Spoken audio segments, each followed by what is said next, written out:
start the meeting. Stephen, if you could read the notice and take the members' attendance, please.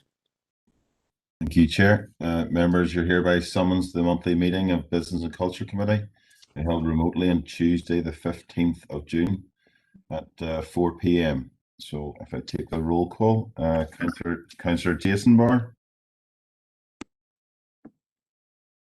Councillor Raymond Barr. Here, Stephen. Thank you.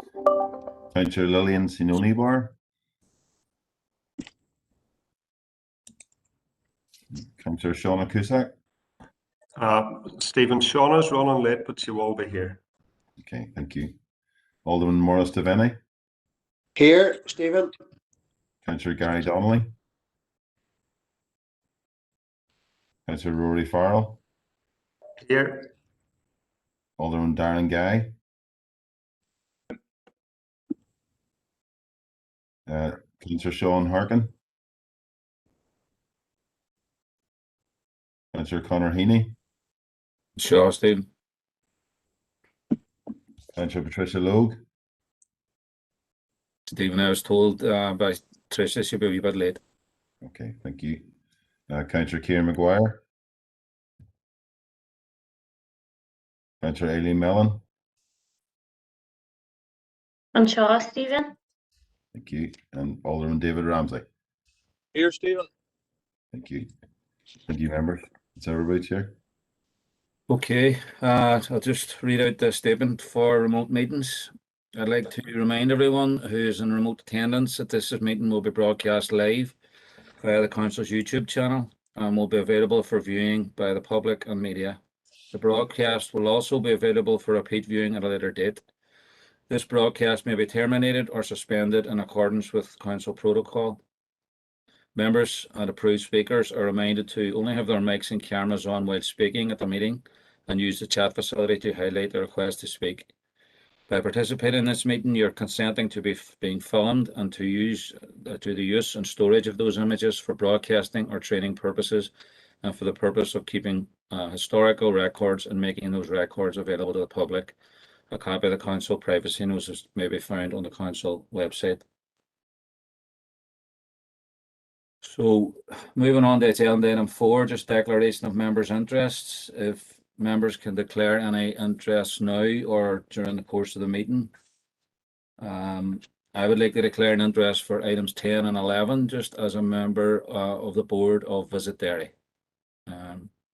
Anyone else can indicate either verbally or on the chat box, please.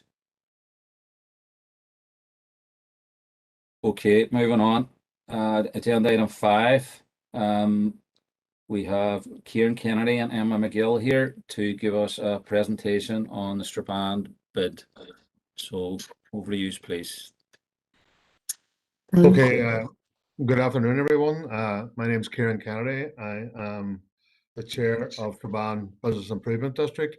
We're here today to ask for your support for the approval of our business plan for our next 5-year term in the bid.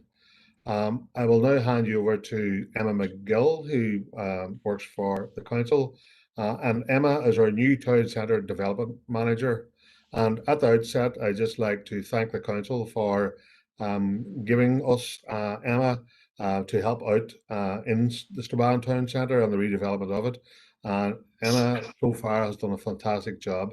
And Emma I'll now hand you over to her, and she'll give you a background of basically what the bid does, what it represents, what we do, and again, just try and seek your approval. Okay, Emma?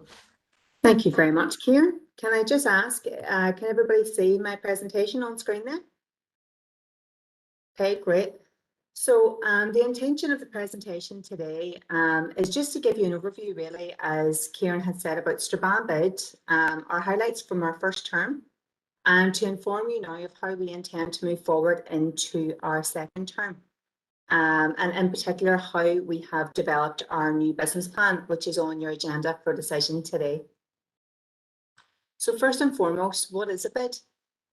Well, BID stands for Business Improvement District, and it is a business-led, business-funded body which is formed to improve a defined area, in this case, Strabane Town Centre, And the business plan as well, which was distributed to you, will give you further details as to which streets that encompasses within Strabane. Each business within that area contributes by paying an annual levy. This levy is calculated at 1.5% of the rateable value of the property and is a fair and equitable way of determining who pays what.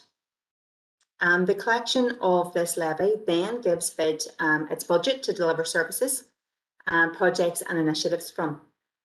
So bids are very popular now across the world. There's 330 established across the UK and 8 established here in Northern Ireland, of which Strabane bid is one. And they really are the perfect vehicle to grow and strengthen the local economy and the business environment. So the benefits of a bid are very significant. They give the business community a collective voice in issues affecting their trading area, and they also empower businesses to have a direct input into what they want to see implemented or changed within their own area. By having a dedicated resource responding to businesses' needs, bids are able to increase footfall and spend in an area through provision of events, enhanced marketing and promotion, and supporting the businesses amongst many, many other benefits. So Strabane bid itself was first established in 2016 by a majority vote of the businesses within the area. It was formed as a means of regenerating Strabane town, increasing the footfall within it and providing improvements to the trading environment. It was set up as an independent not-for-profit company, and it's run by a board of directors containing representation from across businesses and stakeholders from across the entire bid area. So I'm sure many of you know some of the faces, if not all of the faces that are on screen at the moment. And these people form our board. There's a really strong representation from across the various business sectors. The board really brings a wealth of experience, expertise and skills to the table. As you can see, we also have representation from council and from Northwest Regional College as well, which is vitally important to ensure that we're working in partnership and collaborating successfully to deliver for the Strabane area. Combined, all the directors share a passion and dedication for improving the town centre and really driving economic growth in Strabane, as well as ensuring that they deliver on the business proposals. So at the moment, we're coming towards the end of our first 5-year mandate. So to give you an indication of some of the highlights that we have seen throughout this, we have the Strabane gift card, which I'm sure you'll be aware of, and I'll discuss more about that in a moment. We have delivered a hugely successful marketing and promotion campaign, particularly our festive campaign, which has grown now to include the Christmas tree at the Tinnies. We pump music into the town centre, Christmas past, and we have those beautiful pre-lit gift boxes as well to complement the existing lighting scheme. We also lobbied key stakeholders, most recently to the Department for the Economy regarding the rollout of the impending High Street Voucher Scheme. I was appointed in November 2020 as Town Centre Development Manager, and that was as a direct response to the businesses identifying a need for a central point of contact going forward. So BID were really very responsive to that need and requested that somebody would be recruited for that. We have also grown our social media following to over 7,000 now, and you know, BID has really become a trusted resource to the community. The gift card in particular has been a hugely successful initiative and has delivered real tangible benefits for Strabane businesses. We have over 70 businesses signed up to accept it, and it continues to exceed our targets and expectations year on year. To give you an idea of the extent of the benefits, it has locked in over 80,000 already into Strabane's economy, and as you can see, sales are rising, you know, really considerably year on year. It has really been instrumental in promoting our Love Local, Shop Local message, whilst also sustaining and growing our local economy. It's also been significant in providing stability for our businesses within Strabane. as they reopen now after the devastating effects of the pandemic. So there really is huge benefits that have come out of the gift card. Just to note as well that, you know, BID is also a vehicle to give back to businesses. Whilst they pay a levy, we do provide good value for money. Last year alone, we redistributed a huge £5,000 back into our businesses, you know, via various different initiatives, such as Christmas campaigns and window dressing initiatives. So moving on then to the renewal ballot itself. BID's first year mandate comes to an end now on the 31st of October. You, the Council, have approved our proposals to seek a ballot to continue Strabane BID for another 5 years. And the next few slides will set out now what we want to deliver over the course of another mandate, so that you can really decide whether to approve these proposals as set out within the new business plan. So firstly, in the development stage of the business plan, we conducted full consultation with all levy payers to ensure that they really had the opportunity to shape what our new business plan would look like, and that we were being really responsive to our members' needs. Feedback was really positive, as you can see from the statistics below. 88% said that their engagement was positive or very positive with us. 71% thought that our performance was good or excellent, and 80% thought that we were providing good value for money. So this was really positive feedback for us to move forward on. And the consultation itself was really valuable in really establishing what worked in our last term. And maybe more importantly, what didn't work, you know, and how we could revisit that and make sure that we were developing a plan that was fit for purpose going forward, and that would address all of our members' needs. In addition then to the consultation with levy payers, we also conducted a strategic review at board level. So BID has attracted many new board members who really want to get involved in the growth and prosperity within Strabane. And we felt it was really imperative then that we conducted a complete rethink at strategic level to ensure that we were remaining relevant and responsive, and also as well to get fresh, new ideas from our members. Also, considering the recent shift economically over the last 15 months as a result of the pandemic, it was really important that our mission and vision accounted for that as we seek to rebuild and move forward. So one of the really overwhelming responses that we had to our consultation was the need for a strong collective voice for our members. So what we did was we incorporated this into our mission. So it really underpins every aspect of what we do now going forward, you know, to be a strong collective voice for our members in the Strabane business community. Our vision then is to work in partnership to support, promote and advise our member businesses to sustain, transform and grow a vibrant Strabane town centre, creating positive opportunities for businesses and the business community.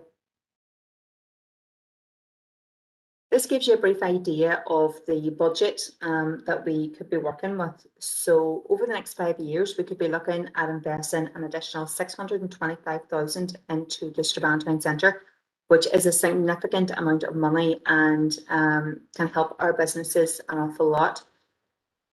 As part of the business plan as well, we have set out our themes of focus over the course of the next 5 years to be clear about what we intend to do. And those 5 key themes are to promote, strengthen, support, improve and attract. And these themes will really underpin our goals to deliver for our businesses and for Strabane as a whole. So our first thing to promote, our aim there is to market and promote our member businesses in the Strabane area to drive footfall into the town centre and to raise the profile of Strabane. You know, as we now look to recover from the effects of the pandemic, it's really crucial that we continue to market Strabane as a destination of choice. You know, we have a lot of well-known big branded chain stores, and we have a really vibrant amount of fantastic small independent stores where you can get something really unique. We have a vibrant hospitality sector and a really all-encompassing professional services sector. So we really do have an awful lot to celebrate and promote. The promotional end of bid is also highly important to our businesses. So it's really crucial that we continue to grow and develop this via the initiatives there identified on screen. Second of all, then we're looking to strengthen. So that's really to maximise any investment opportunities and external funding to strengthen and add value to Strabane's offering. As you're all very well aware of, the Strabane regeneration project through the City Deal will really be a key initiative in redeveloping, transforming and re-energising our town centre. And it's vital, absolutely vital, that we maximise the many opportunities that this brings with it. We will continue to work with key stakeholders across the Strabane area to strengthen Strabane and add value to its offering wherever we possibly can. And then a crucial part of what we do is to support our businesses and establish BID as a core town centre organisation, really dedicated to improving the trading environment. We will do this by continued lobbying, delivery and further development of the Strabane gift card. We will deliver various training workshops. We will explore viability of parking initiatives, and we will establish a town centre office as well, amongst many other different aspects. And then we'll aim to improve the visual aspect of Strabane Town Centre as well, to improve its attractiveness as a destination and to drive footfall. We will work in collaboration, of course, with key stakeholders to ensure delivery of revitalisation schemes, to develop street life projects and have a real input into those. And by effect of these, then we'll work to really push down the vacancy rates in the town centre, with the aim of breathing a vitality and a vibrancy into its core. And then finally, we aim to attract new audiences to Strabane through provision of targeted and innovative initiatives in partnership with our members, by provision of themed events and, you know, encouraging the nighttime economy. We're looking to be more innovative in our exploration to deliver a diverse mix of offers within Strabane. So what we really need is we really need the businesses to vote for a second term. We really need them to get behind us and to get their support. Should Council approve the proposals, we would encourage you to promote BID, what we do, and really lobby for a yes vote. If it's a no vote, then none of the actions within our business plan will be delivered. The investment into the business environment will be lost. Strabane won't have a dedicated marketing and promotional resource, which has been so successful to date. The Strabane gift card will no longer operate, and the town centre manager will be lost. Now, the actions of the business plan can't be delivered by any other statutory body, and now that the Strabane Chamber is defunct, it leaves Strabane really with no other organisation that's, you know, solely dedicated to the needs of the business community. If we get a yes vote, that will mean continued investment into the business environment over the next 5 years. It'll mean security for businesses, knowing that they'll be able to benefit from marketing, promotion, the gift card, support and training over the course of the next 5 years. And it'll also make sure that they have a strong voice working for and representing on their behalf on all the crucial issues that are affecting them. They will have a sole dedicated resource as well, committed to improving their trading environment and delivering on their behalf. So I really would please encourage you to approve the plans and to promote the message that we're trying to get across. And finally, I just wanted to leave you with a few key dates. So should the business plan be approved, it'll be issued to all businesses within the BID levied pen area, along with ballot papers around the 12th of August. So the ballot will take place via postal vote, and all votes must be received by the 23rd of September at 5 p.m. Then on the 24th of September, we will declare the result, and hopefully we will be successful and ready to deliver for Strabane businesses for another 5 years. So I'd just like to thank you very much for your time and attention, and Kieran and I can now take any questions that you may have.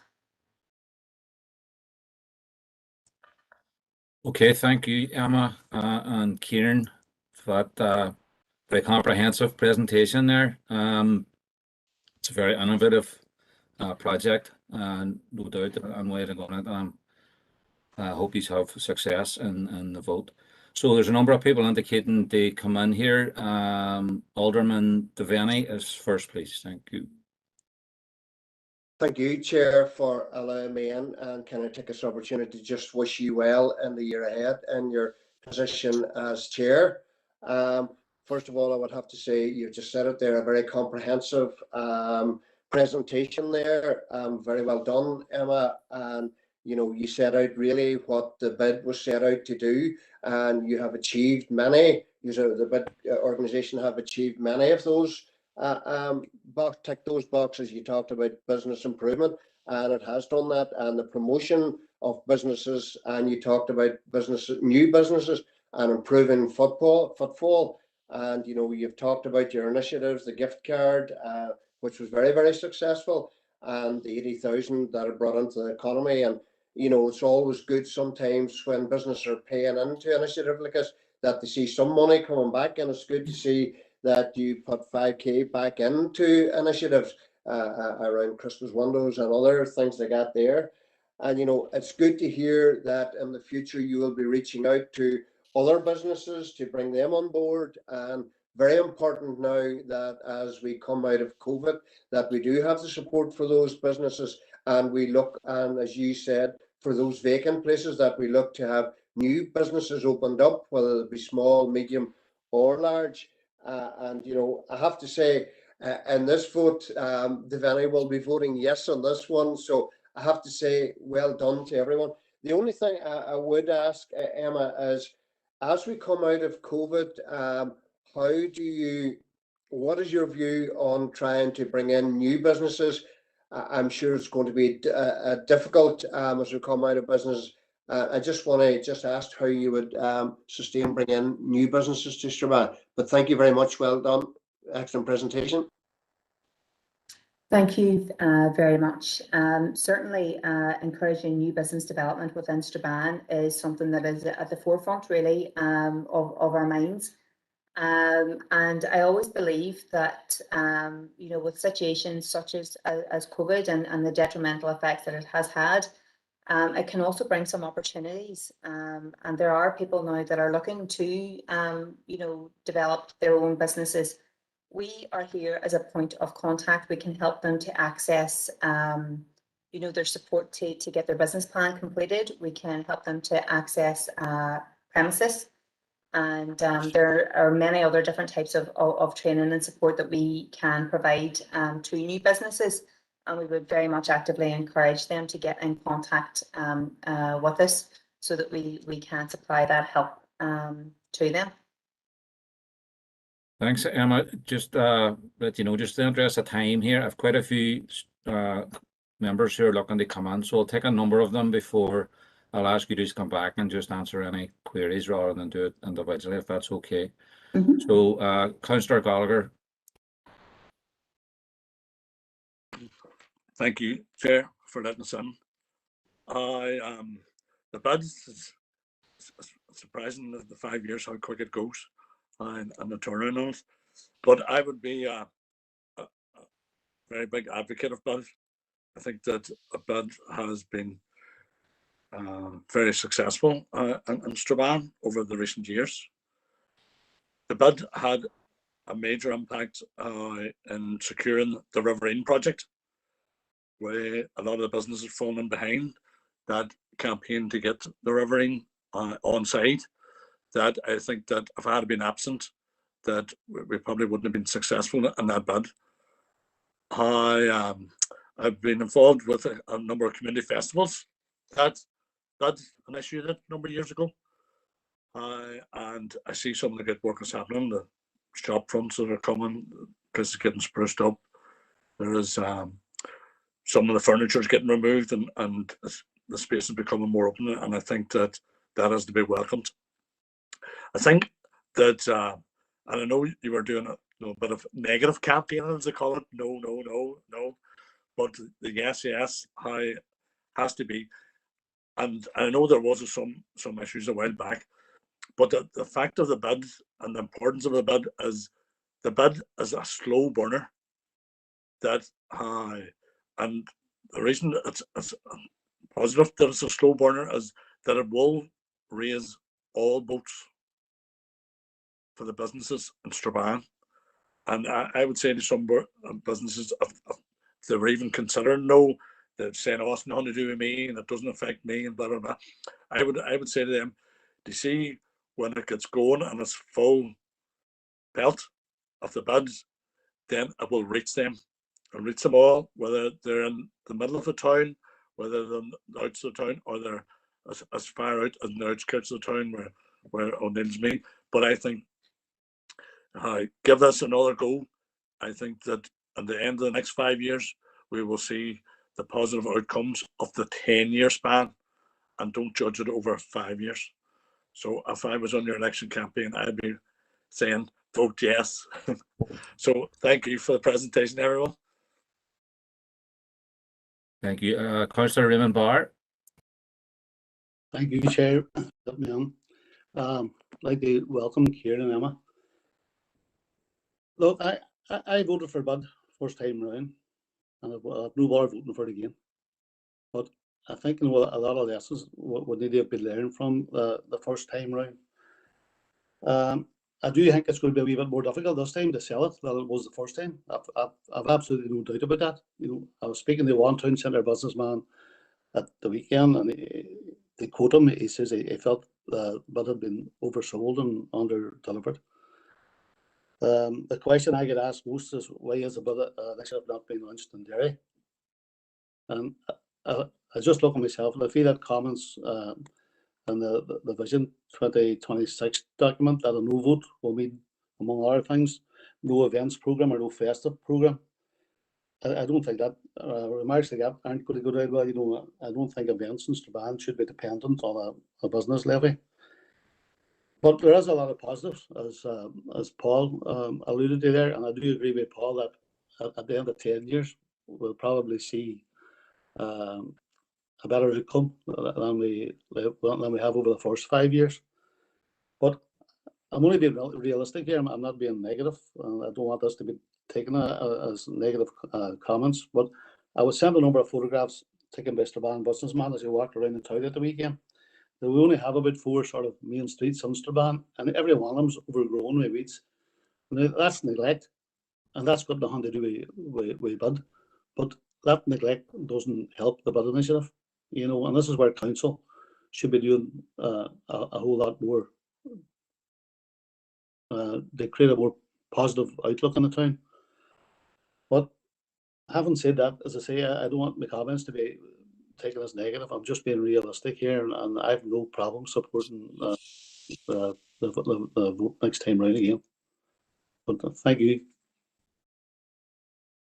Councillor McGuire. Chair, and like other councillors, I welcome Emma and Kieran. It's good to see Emma again. I think, as far as we're concerned, the bid project has been positive for Strabane. You can see that on the outputs of the presentation.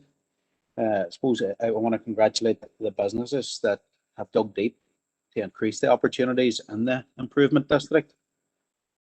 The rise in the gift card sales, it tells its own story. It shows a significant consumer confidence in the town from where it was. So we also have 88% saying they had a positive experience with the program. So all the indicators are pointing to a positive bid, and I will have no problem, like Councillor Geller and other councillors, in supporting this for another 5 years. And I wish the programme every success for the next term, should the vote go through today right now, but I'm sure it will. Okay, thank you. Councillor Jason Barr. Thank you, Chair, and thanks to Kieran and Emma for their presentation here today. Again, to our previous Councillor speaking there, I'm also very supportive of the bid on Strabane. Seeing it has been very productive. It's great to see that the aim is to get more footfall into the town centre, which is very important to all the local businesses. So definitely very, very supportive, and I hope that more businesses buy in this time, and that is a good yes vote all around. So again, thanks very much for coming in, and we in the SDLP are very, very supportive of it. So thank you.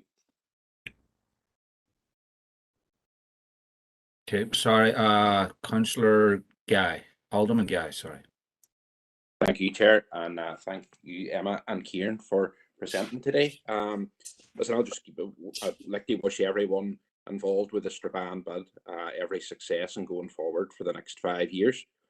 It's wonderful to see as the year-on-year improvements continue in the right direction, and no doubt all businesses have witnessed the benefit to such a scheme, and with the planned regeneration of Strabane, it can only improve all aspects of the Strabane town centre, and wish you well going forward with it, and it's definitely a yes from me.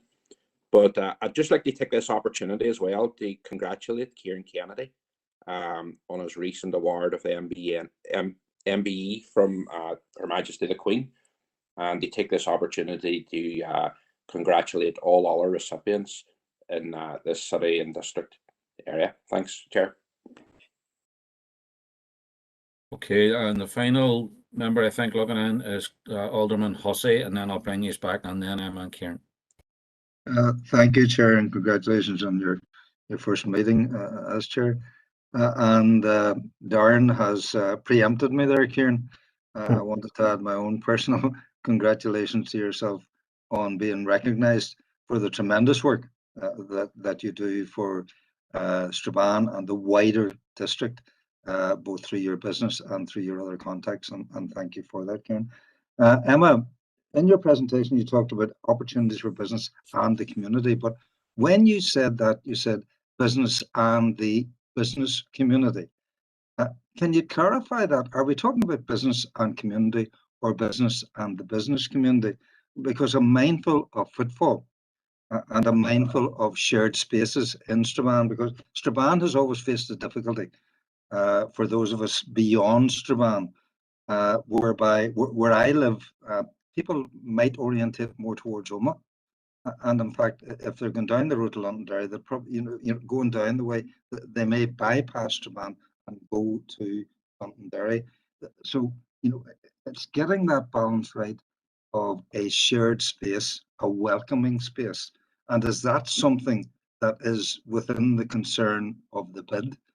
And I'm mindful of the entire community and footfall, and thinking of organisations and their footfall on occasion within Strabane town. So I leave it with that particular comment, and I think without actually saying it, Kieran and yourself will know what I'm coming from there. But thank you very much for your presentation. Excellent presentation.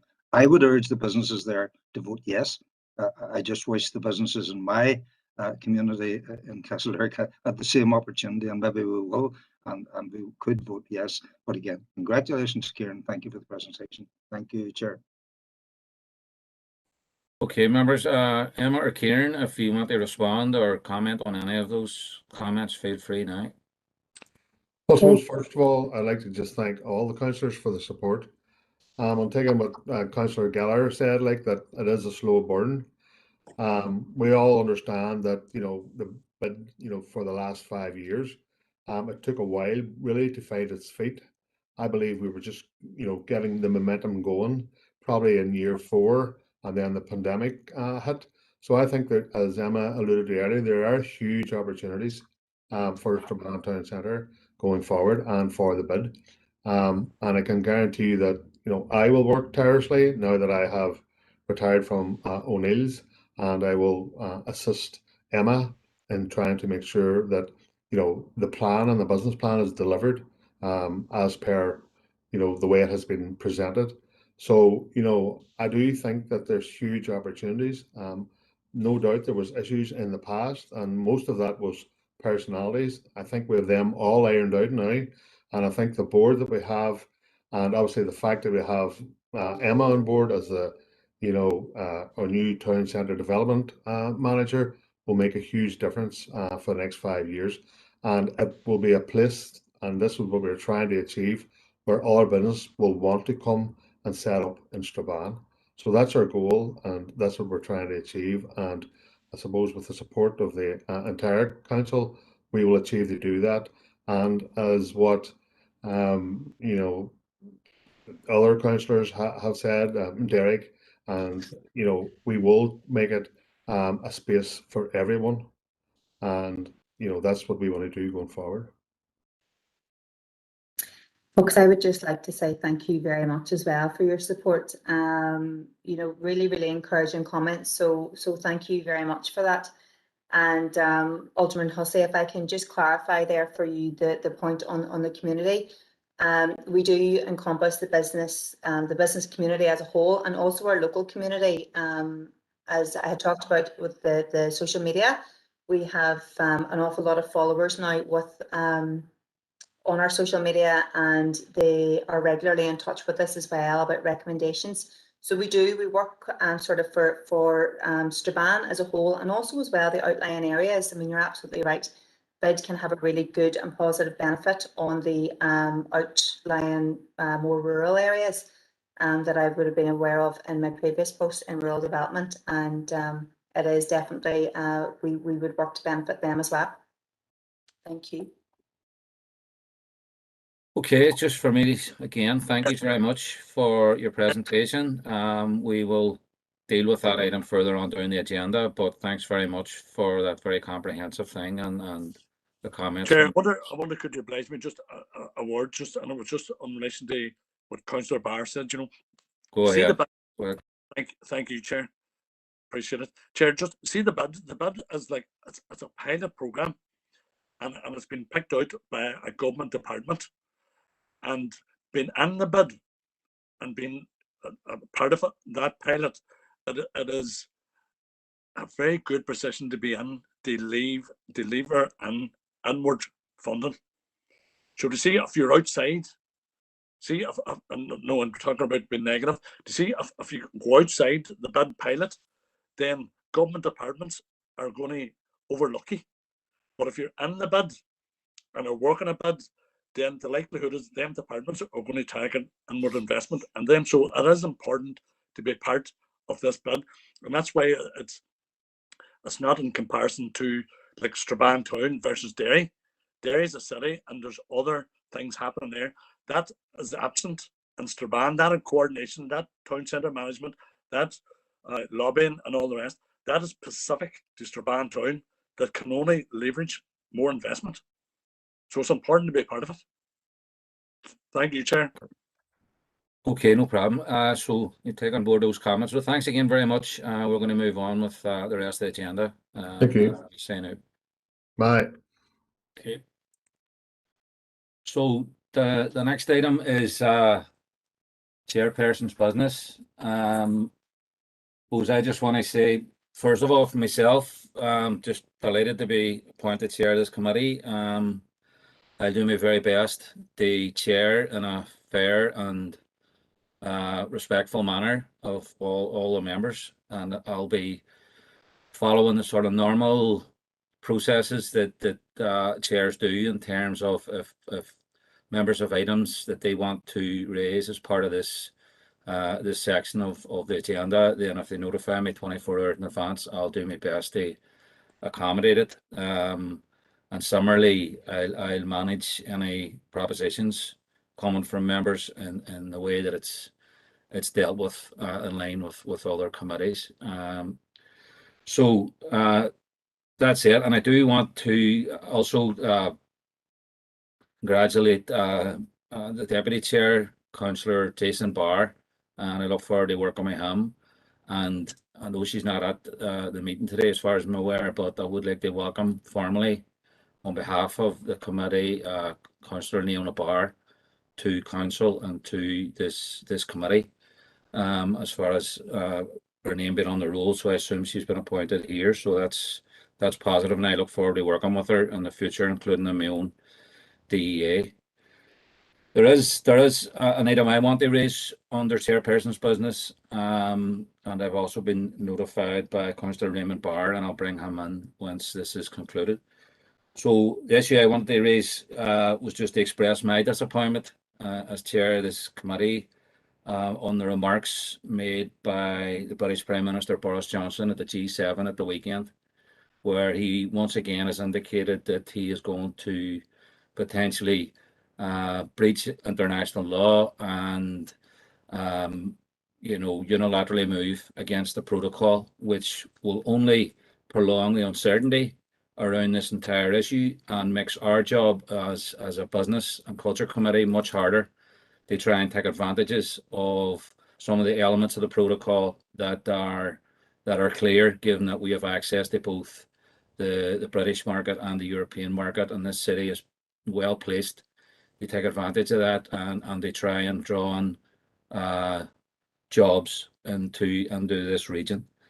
So with that said, I'm making a proposal here that we write to Boris Johnson to that effect, and that this committee make sure its voice is heard in that particular arena. So I see that's been seconded in the chat box, and I'm happy to take any comments from any members on this particular issue.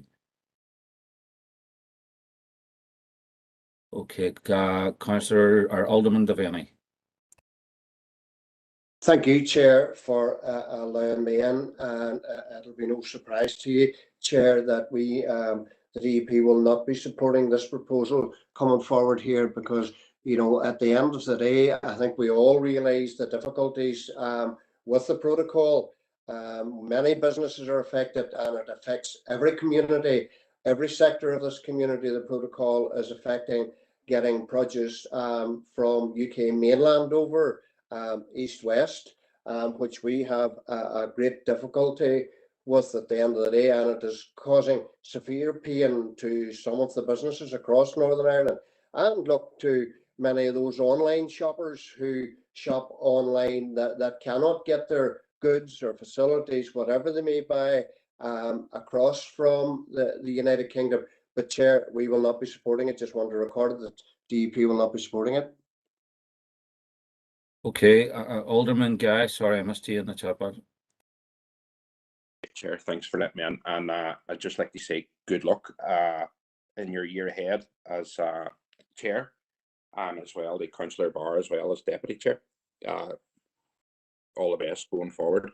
I'd just like to say, look, as a unionist too, I won't be supporting this either.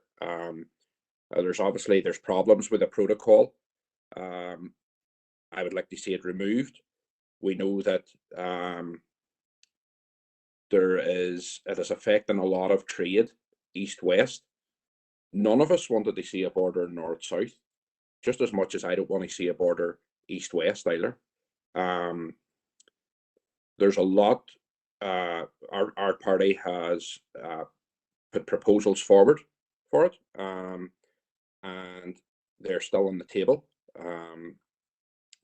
The EU hasn't really said much about it, and that's not surprising, to be honest. But look, it's going to affect us all down the line at some stage, whether it be prices, availability of food and other products, and I think we all have to work to make it. There is companies that it's working well for, and it just depends what sort of line of business that their company is in. But it has its problems, and I think they have to be addressed. Thank you, Chair. Okay, Councillor Harkin. Thanks, Chair. Yeah, look, does anybody in this chamber have any confidence in Boris Johnson and his administration? Anything he said at the G7, you couldn't believe. I think everybody's been taught a lesson about Boris Johnson's willingness to kind of promise things and then throw people onto the bus because he doesn't care about people here in the north. He doesn't care about people in Ireland.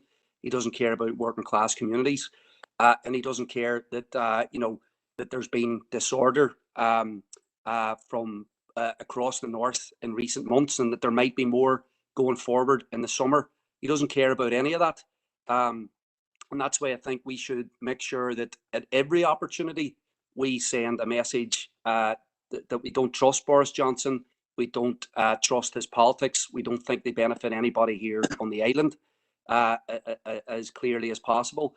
And that's why I was very disappointed that I didn't know that Michael Gove was coming to Derry. Michael Gove, who I see as just as culpable as Boris Johnson in the Tories' policies.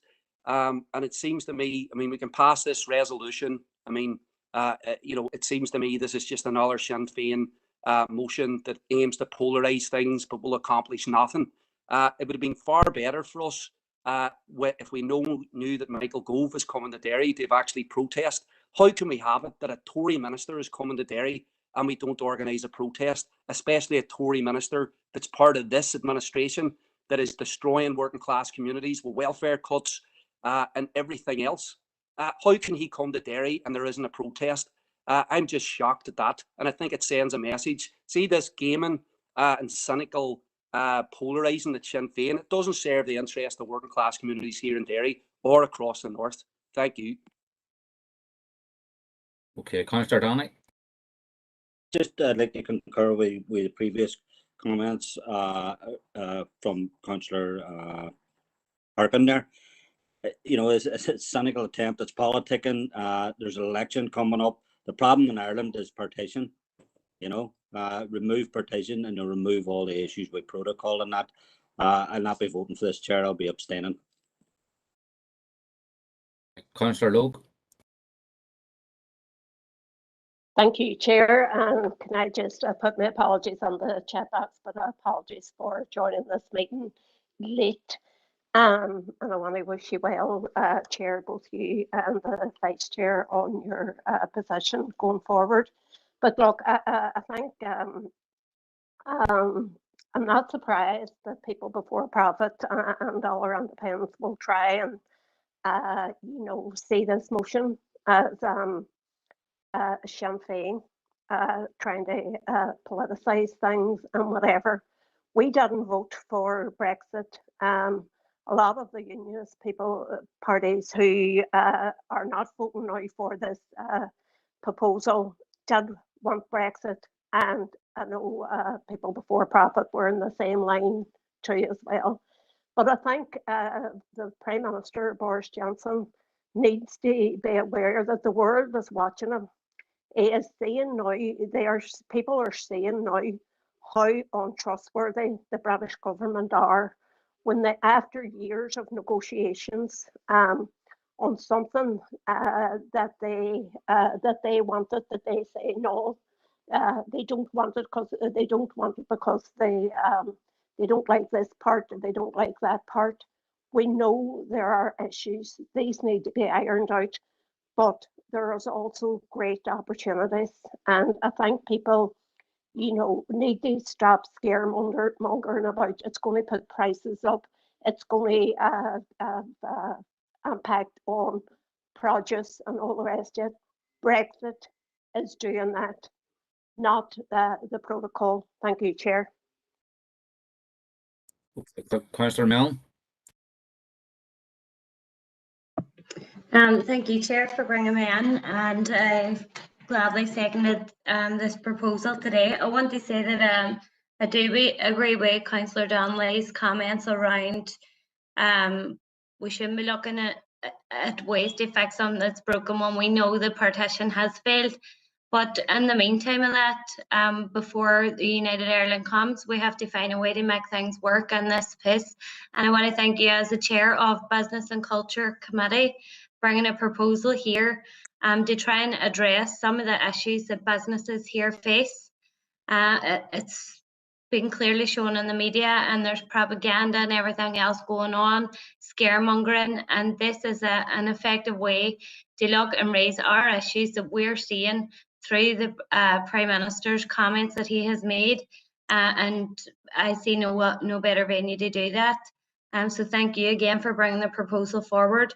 I think Alderman Devaney said they have put proposals on the table and alternatives.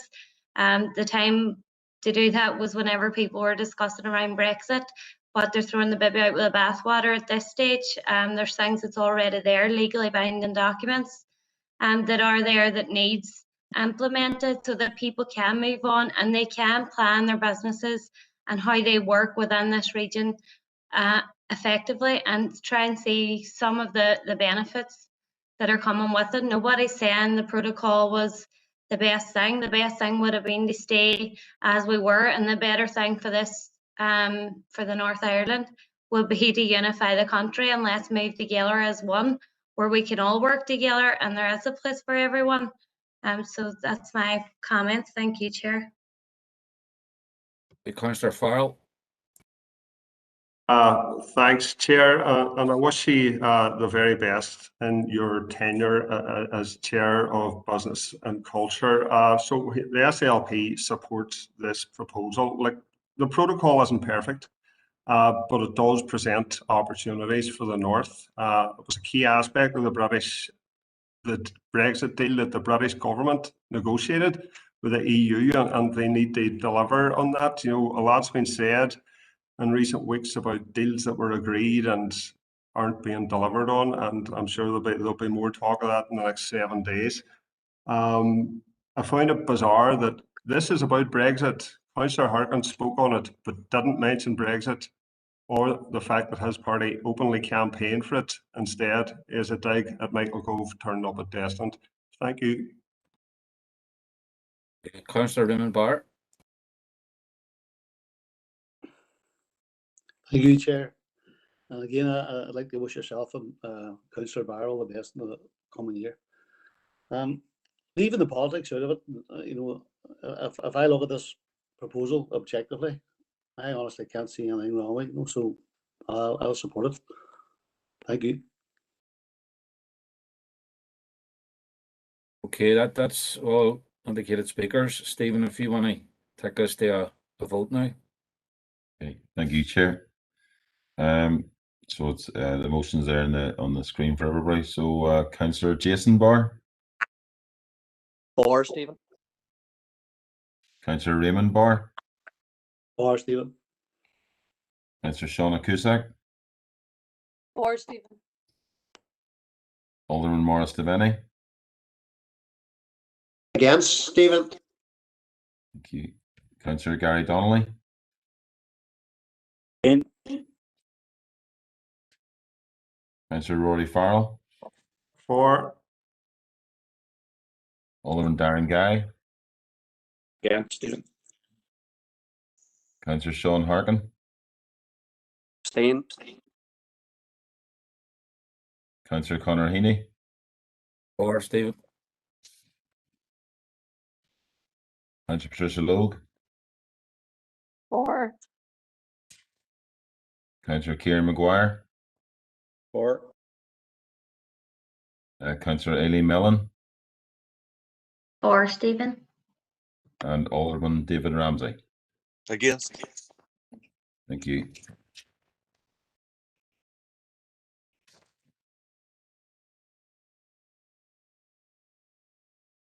Chair, that's 8 for, 3 against, and 2 abstentions. Okay, thank you, Stephen. Councillor Raymond Barr had notified me yesterday that he wanted to raise an item at this section. So if you want to go ahead now, Councillor Barr. Thank you, Chair. Next Monday, 21st of June, is the first anniversary of Noah Donoghue's death. I would just like to ask that all council buildings in the district and the Tinnies in Strabane be lit up blue on the first anniversary of Noah's death. Noah was born in Strabane. The vast majority of his family still live in Strabane, and I just feel this would be a fitting tribute. Thank you. Okay, if anybody would like to speak on this item, please indicate or indicate. Chair, Councillor Maguire, I fully support what Councillor Barr has said, and it'll highlight the campaign for the family as well, Chair. I think it's the least we could do.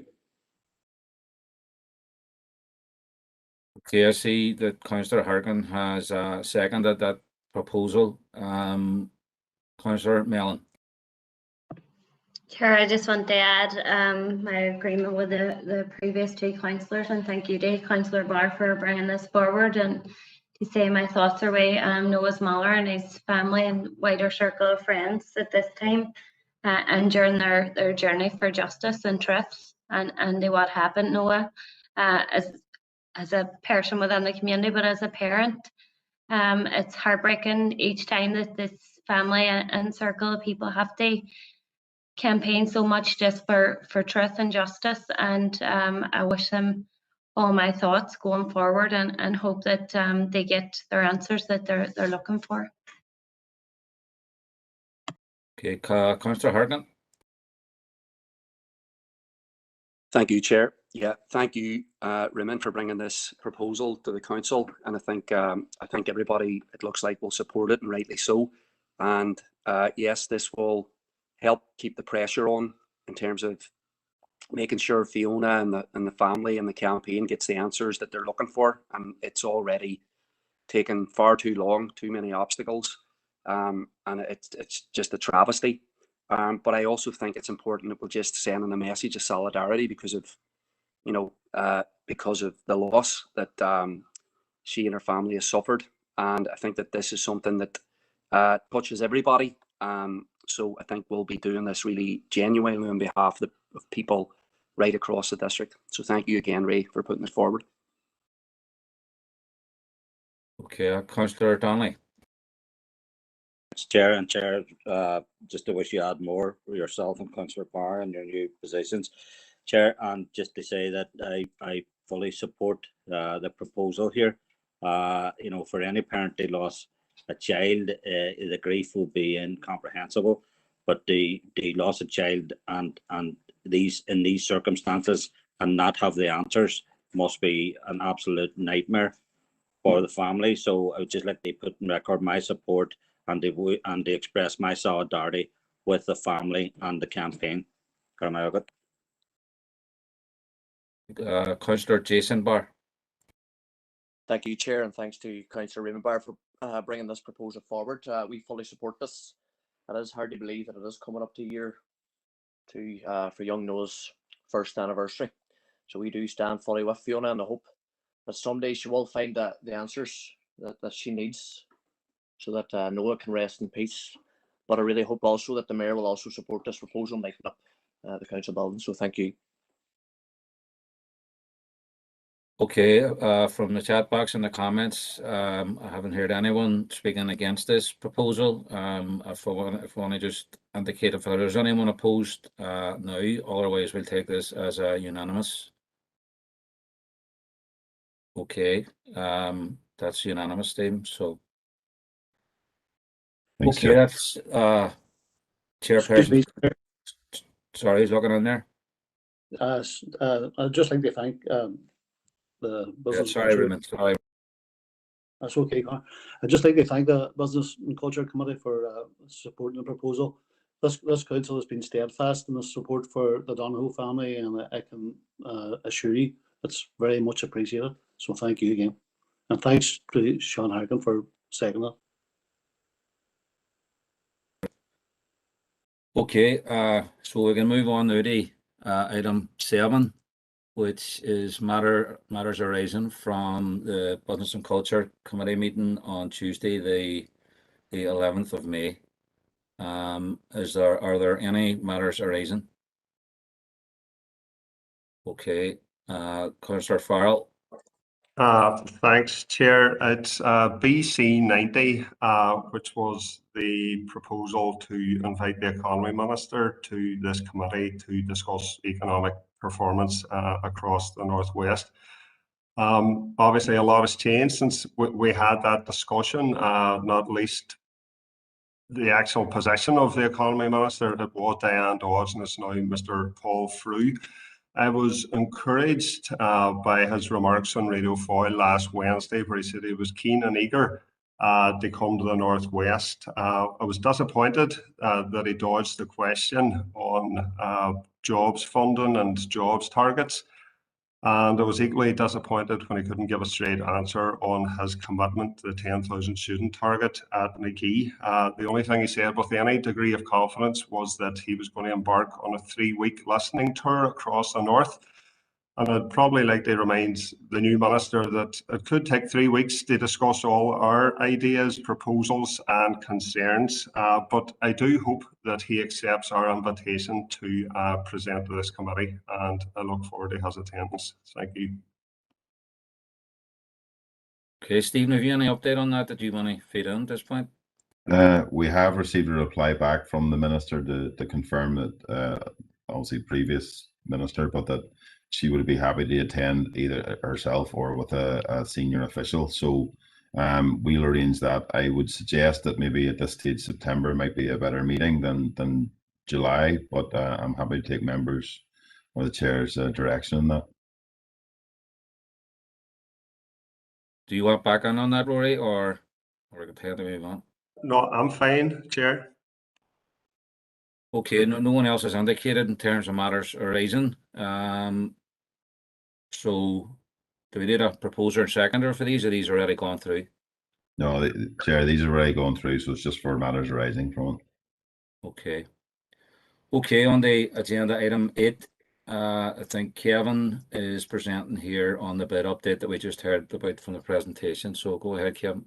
Yeah, thanks very much, Chair. And members, I'm not going to go into great detail across this report, given that Emma I would only do a disservice to the great presentation that Emma did. I thought it was really comprehensive and a really positive presentation in relation to the bid. But the purpose of this report is to recommend that you approve the Strabane bid second term proposal and approve notice to be sent to the ballot holder to hold the ballot on behalf of council. As I said, Emma went through the key highlights of the business plan and talked about what the bid has been about and what the bid hopes to achieve in the next 5 years. Within the report and the attachments, there's information around the specific timeline and the milestones that need to be achieved in order for this to happen.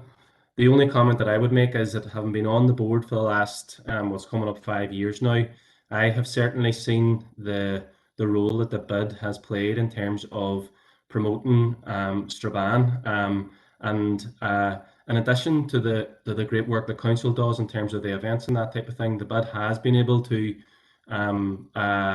invest the bid members' money, the levy payers' money into additional events, and I think that they have been a really welcome.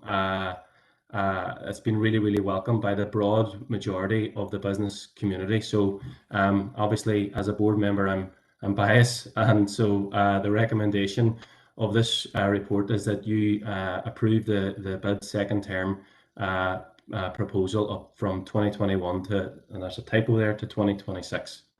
Thank you. Okay, thanks, Kevin. We're going to need a proposer and a seconder for this, so if people can either indicate or they want to come on. Proposed, Chair. Darren. Chair. Okay. Alderman Guy, was that a seconder? Did I hear there? Alderman Devaney. Okay, thank you, Alderman Devaney. So I haven't heard anyone speaking against this in any shape or form from the presentation. It all seemed very positive. So unless anyone does want to indicate opposition, we can put this down as unanimously passed. I'll let it hang for a second or two. Okay, that's passed. So we'll move on. We're now on the agenda item 9, which is in the car park defects. So Kevin, again, if you want to present that, please. Thank you, Chair. Sorry, Kevin, I've just got an indication here in the chat box that I didn't come in a bit late there. There's 2 people looking to come in. Is this on the previous item or? No, I'm on about the car park defects. Okay, sorry. Okay, sorry, Kevin, you go ahead. No problem at all. No, thanks, Chair. So the purpose of this report is to provide members with an update on the condition of council's off-street car parks and to seek budget approval to address the high priority defects that have been identified within council's car parking assets. So obviously by now everybody's aware that council inherited the responsibility for off-street car parking back in 2015. There's currently 15 charged car parks, fee-paying car parks, and 14 free across the district itself. At the time of the transfer, the condition of those car parks varied. Some of those car parks are now have got into quite a poor or very poor condition. Many of the car parks have been repatched, and some works have been done here and there to try to ensure that that from a health and safety point of view that they're okay. But there's now a number of car parks that require complete overlay to address these defects. So council officers have completed an extensive property inspection to establish the current condition. On completion of that inspection, the car parks have been given a priority ranking, high, medium and low, based on conditions and the nature of the defects. Obviously our property team and our health and safety team have been working in tandem, and so this report is not necessarily an extensive list of every defect across every one of those car parks, but as I said, it's around the priority areas from a health and safety perspective. The indicative budget costs, so a total of 9 car parks have been deemed high priority. They do require immediate action. The indicative cost for this is around £316,000. I would add that obviously, should we get approval and when we go to contracting this, there is obviously the potential for this to see some change in this.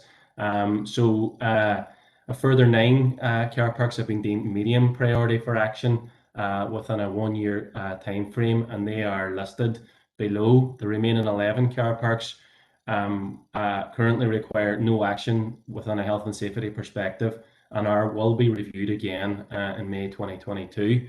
The table in 3.5 highlights the 9 car parks with high priority defects, and there's an indicative budget allocated to each of those with, as I say, the health warning that this is an indicative budget based on materials and price of labour today. And as you may be aware, there is certainly some flux in the market for materials at the minute, given the high demand in terms of construction activity across the region itself. So a schedule of works, these car parks can no longer be repaired or patched and now do need a complete overlay. As I said, the budget's there. A schedule of works will be developed to address the medium priority defects over the next 12 months, and this will be financed by our existing off-street car parks and repairs and renewals budget.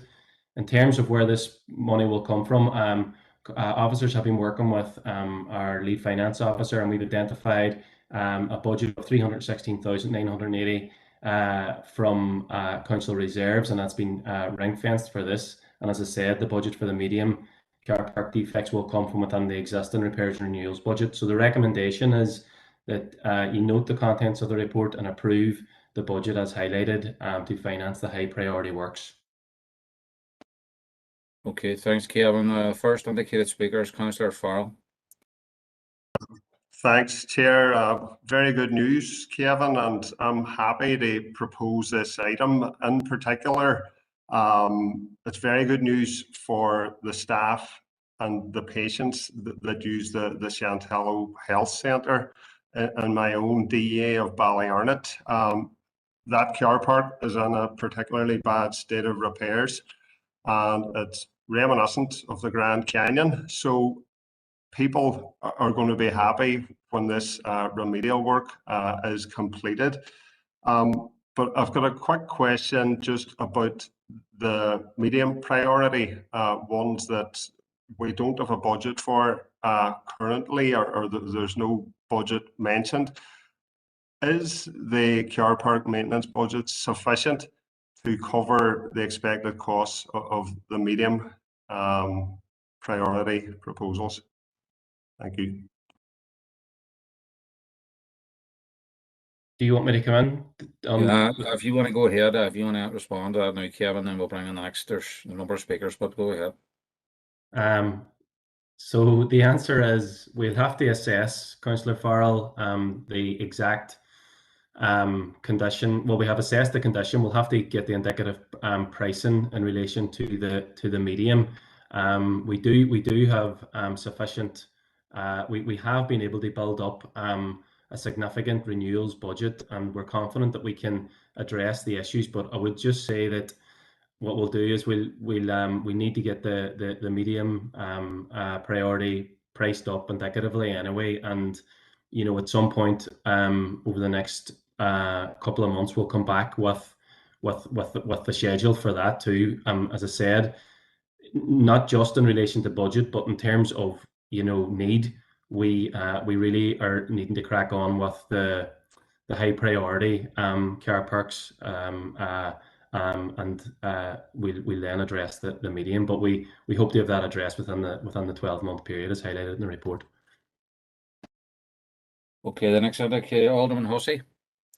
Thank you for allowing me in, Chair. I'm not a member of the committee. Can I initially thank the director? We met on site in two of the particular high priority car parks, and I thank the director for doing that. The director will also know that there were issues by the surface of the car parks in those particular locations. So I suppose my first question is, are we simply talking about the tarmac surface, or are we talking about the overall presentation of the council car parks at Albert Street and Meeting House Lane, those two locations? And Kevin referred there to an immediate response. I suppose if we're talking about tarmacking, and it's going to be immediate, are we looking at these car parks, the defects being addressed before the winter, the tarmacking before the winter? Is that immediate, or are we talking that these may, it may be the spring before these are actually addressed? So it's a time scale on the high priority car parks, provided, of course, committee agree and council subsequently agree the releasing of the funding. Thank you for your forbearance, Chair. Thank you. Kevin, I've quite a few indicated speakers, so if you don't mind, I'll let everybody in and then you can respond at the end. So, Councillor Mellon. Thank you for bringing me in, Chair. I'm not sure if it was seconded yet, but I'd be happy to second the approval.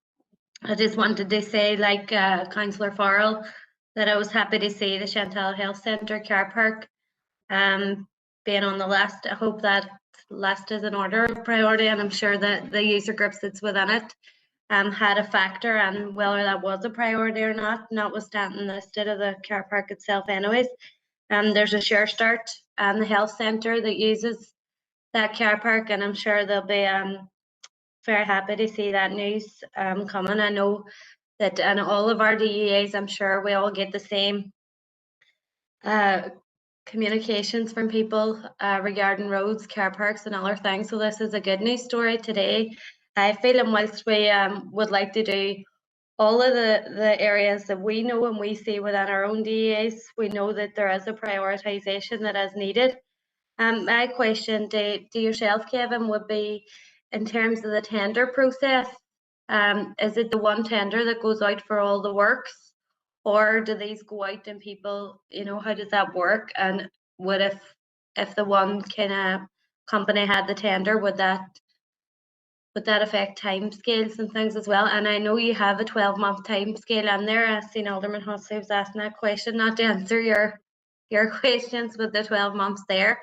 Would that be realistic if it was the one tender? Okay, the next speaker, Alderman Devaney. Thank you for allowing me in, and the previous speaker just asked the question I was going to ask. But I have to say, I welcome the recommendation here. I think it's really important that any car parks that we facilitate under our council that are kept in good condition, and that they meet the health and safety issues and around it. And it's good to see this high priority work here being looked on. But I would just, as Alderman Hussey had asked regarding the medium priority ones, yeah, and I know Connor has answered that as well, that he has to go away and do costings, or Kevin has answered it, sorry. Well, has to go away and do costings and draw it up and bring it back to us. But I have to welcome the recommendation here. Okay, Councillor Hartman. Thanks, Connor, for letting me in. And again, like everybody else, I wish you well in your role of chair through the next year. It's never easy chairing these meetings, especially with all of us on it. So good luck to you. But yeah, on this, this is welcome news, and we'll be supporting the recommendation. I think, look, coming out of the pandemic, there's been a lot of talk about building back better, and I think that some of the initiatives around the city and across the district need to give all our constituents a feeling that like things can actually improve, and you know, the state of our council and other car parks, similar to our roads, is a source of tremendous irritation for people. And it's one of the things that people say, can the council not even deal with that? So the fact that we have a proactive plan to do this is very, very good. And hopefully it'll do more. And of course, you know, if we neglect the city, or if there's a sense that the city's being neglected, or the district, how can we expect others to feel confident about it? So I think this initiative is very welcome, and hopefully it'll be acted on as soon as possible. So thank you, Kevin, for the report, and we'll be supporting it. Okay, Kevin, the final speaker is Alderman Kerrigan.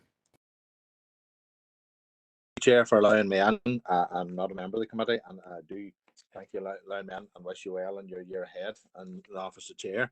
I do welcome the report and do welcome the work that's proposed to be carried out here, because as Alderman Hussey states there, you know, in particular the car park and the main car park in Castledare, the Albert Street car park there, a through road straight over to the doctors, and it was like going over a ploughed field. It has been in very poor condition for a long period of time, but it's the urgency of getting that bit done. But maybe it was just, and I do welcome that it's there and it's on the agenda. I think these are just budget figures that you've come up with here at present. For I was just I was looking at the figures there and going through, and I see it's going to cost for the same size of car park in Claudy and in Castledare. Castledare is going to be maybe £1,000 more expensive there on it, and Newton Stewart one a lot smaller, due to be a good bit cheaper on the prices. But maybe, as I say, that's only just sort of figures that have been put together at present. They're just not all. They're not like for like, if we put it that way. If you're looking at price per meter for the tarmac accordingly. But maybe, as I say, I'm just looking at that too early at this stage. Maybe we haven't got to that stage of confirming prices or anything on that line. But welcome that it is being looked at and going to be dealt with. Thank you, Chair. Okay, Kevin, do you want to come and respond to any questions there now, please? I'll do my best, Chair. And in relation to the pricing, I'm not in the tarmac business, but I will say that obviously our property team and capital team have pulled together the indicative pricing schedules. Obviously, once they go out to contract, and even before that, they will, you know, they'll have a better idea. And once they go out to contract, then we'll know the exact cost. And I suppose the issue for us is just to ensure that we get the work done. We feel that the global budget that we've identified should be suffice, all things being equal. And so as long as those 9 car parks are the issues are addressed, then I think that's a good result. In terms of Alderman Hussey, the time frame. So we'll, as officers now, our car parking officer will work with property and capital to ensure that the contract management is developed. It'll be up to and I guess what the priority for us will be around addressing the issues in a timely manner. So our capital team will be able to advise then on whether that's 1 contract or 2 contracts or how that's done. So I wouldn't want to preempt just what comes out the other side of that. So in terms of the time frame, so the high priority, when we say immediate, what we say is when we get it, once we have approval for this, obviously, and get that ratified, then we'll develop the contract. It'll have to be our contracts. They will have to be advertised in a time scale will be delivered to. I'm imagining the contractor themselves will understand then in terms of, you know, winter versus summer in terms of laying tarmac and that type of stuff. So you know, we'll not be hanging around and trying to get this work done. That's for sure. Obviously, I'm doing that within procurement guidelines in relation to the Castle Derg. So obviously that'll, you know, included in the overlay it'll be relined, and health and safety will be involved in that in terms of making sure that it's done within the guidance, and that we hopefully maintain the same amount of spaces as what we started out with. So again, we'll be guided in that, but as it says, it's an overlay in terms of that car park itself. Councillor Mellon, I think I may have tried to answer that in terms of the tender process itself. Again, it'll be we'll do it so that we can achieve the best value for money within the timescale within which we would like to see this done. And so it may be possible that the medium priority issues might well be able to be addressed in tandem with the high priority, but I guess the purpose, we do have the budget for the medium. The purpose of this report was to get the budget approval for the high priority so that we could press on with the works themselves. So I think I've tried my best to address the queries there, Chair. Okay, thanks, Kevin. I assume those answers are satisfactory for members. So I haven't again heard anyone speaking against the recommendation. So unless someone indicates shortly that they are opposed, then we're going to again pass this unanimously. So okay, that's done. Right. So can we move on to the agenda item 10, and I think it's Aideen is presenting this one. Yeah, thank you, Chair. Members, the purpose of this report is to give you an update on some of the ongoing activity that the tourism and wider culture team are delivering to support the COVID recovery within the tourism sector, and to just get your approval to move on with a couple of items within that. You'll be aware, and there's quite a bit of an introduction there in the report, of the challenges that the tourism sector have faced since March 2020. And we've a number of activities that we're undertaking that hopefully will support that recovery. You'll be aware that on the 12th of January, members, you approved the delivery of the Northwest Product Development Programme and both a rural and urban tourism experience development programme. These programmes were developed to help build tourism resilience and support recovery as restrictions are eased. And at the same meeting, members, you were updated on the success of the Legendary Food Network, and you approved a number of projects, including the delivery of a food photography workshop, content development, merchandise for new members, and the delivery of an ambassador programme. Specialist mentor Lara Goodall Consulting has been appointed through public procurement process to deliver all 3 experience development programmes. These programmes will support 45 businesses to develop or align existing tourism experiences with the Northern Ireland Experience brand, Embrace a Giant Spirit, as well as provide individual support through one-to-one mentoring. Commercially viable experiences that are developed through each programme will be launched in a corresponding national marketing campaign. The Northwest programme is well underway, with 15 businesses recruited in both council areas, and the urban and rural programmes in this council area will be launched or have just been launched. You'll have probably seen it in the press in the last couple of weeks, and they will run until September. Each experience programme has slightly different outputs due to the different conditions of each letter of offer from the respective funders. However, we feel it's important that there's consistency in terms of the level of support provided to participants. So currently the Northwest programme has approval to provide seed money to businesses to support with the development or testing their new experiences. And there's currently a gap in the urban and rural tourism development programme, which does not have an allowance for seed money. And you'll see towards the end of this report, we're seeking your approval to make that seed money available to those 2 programmes.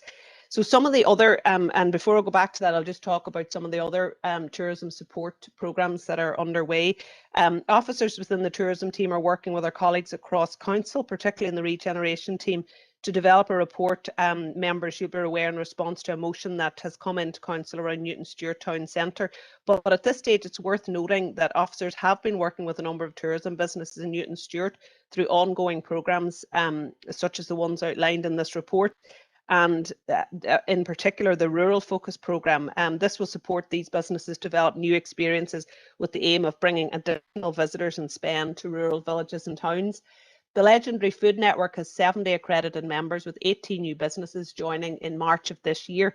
And it's critical that further momentum is not lost as we begin the 2021 season and key actions from the local food and drink strategy can be progressed. Key activities to support the recovery of the local food and drink businesses include a local and national marketing campaign to establish the new brand. At a local level, the brand and accredited businesses will be incorporated into the small spend giant different campaign, which is being delivered by Council's marketing team. And officers are working with partners, in particular Visit Derry, to collaborate on a food-focused destination campaign. This will include a 6-month social media campaign to run from this month, to develop engaging content and interact with influencers with the aim of growing brand exposure. Officers are currently working with colleagues in the business department to develop a bespoke food tourism innovation programme to support the specific needs of the network that's hoped will commence in the autumn. Members, you will also be aware that officers secured funding from Tourism Northern Ireland to develop an innovative digital visitor pass. This is the first of its kind developed in Northern Ireland, and we are currently being used as best practice across the island. The pass was developed by Council but will be managed by Visit Derry. It incorporates 10 attractions with a 1-day option for £25 or 2 days for £30. It will be able to be bought online, and feedback to date from tour operators has been very positive, with several companies already signed up as sales agents. We've not been able, due to the restrictions, to launch this pass, but it is hope we will be able to launch it within the coming weeks, and hopefully get some of you involved in the promotion around that. Officers are currently planning to launch the Walls Alive app, which you'll be aware was funded as part of the European Year of Cultural Heritage.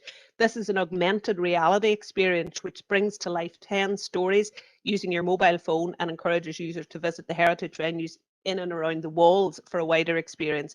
This project again was due to be launched in 2020, but due to restrictions it was postponed. So we are hopeful that we will launch that this summer as part of the summer animation programme.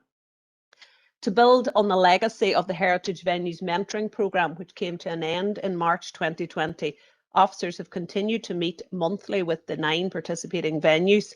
And we've engaged the National Heritage Lottery Fund with the aim of submitting an application to deliver a heritage venues animation achieving organisational resilience and delivering collaborative program excellence. I think we're going to have to think of a better title for that. Rolls off the tongue slightly easier, but this project aims to build on each organisation's resilience post-COVID and enhancing collaborative working and programmes within venues.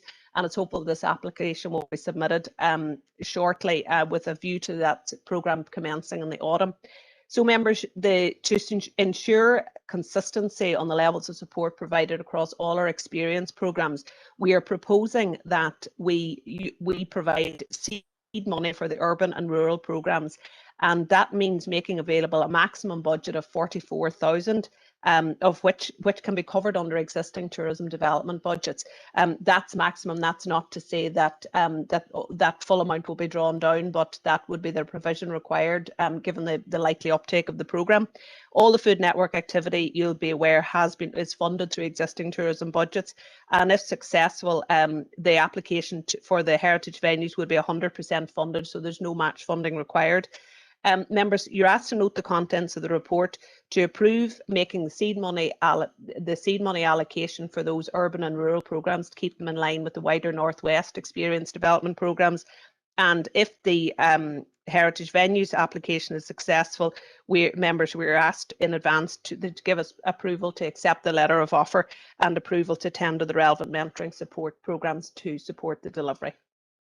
So happy to take any questions. Okay, thanks, Aideen. And I'm happy to propose this particular item. So Alderman Hussey there has pointed out a spelling error on it. I'm not sure if he wants to speak on that at all, and also declared an interest, just for note, Stephen. if Alderman Hussey's happy enough to pointing that out, can Councillor? Sorry. Chair, just briefly, I think it is important if we're talking about a tourist destination that we actually spell it correctly. That's the reason to put that in the chat box. Thank you, Chair. Okay, thanks, Derek. So, Councillor Logue. Thank you, Chair, and thank you, Aideen, for that report. I certainly want to welcome the application to the Heritage Venues and Capacity Building programme, and hopefully that application will be successful. Also, would like to second the funding to the seats for the SMEs.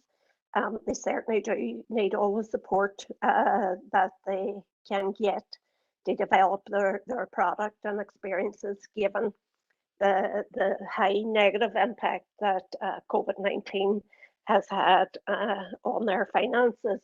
But just to touch on a point, maybe I was listening to the radio this morning, and there was an issue that was being discussed about static venues for food premises around the council area. Now, they did say, and I'm not entirely sure that this was true, that the list that they had been working on was 20 years old, and indeed some of the areas were now non-existent.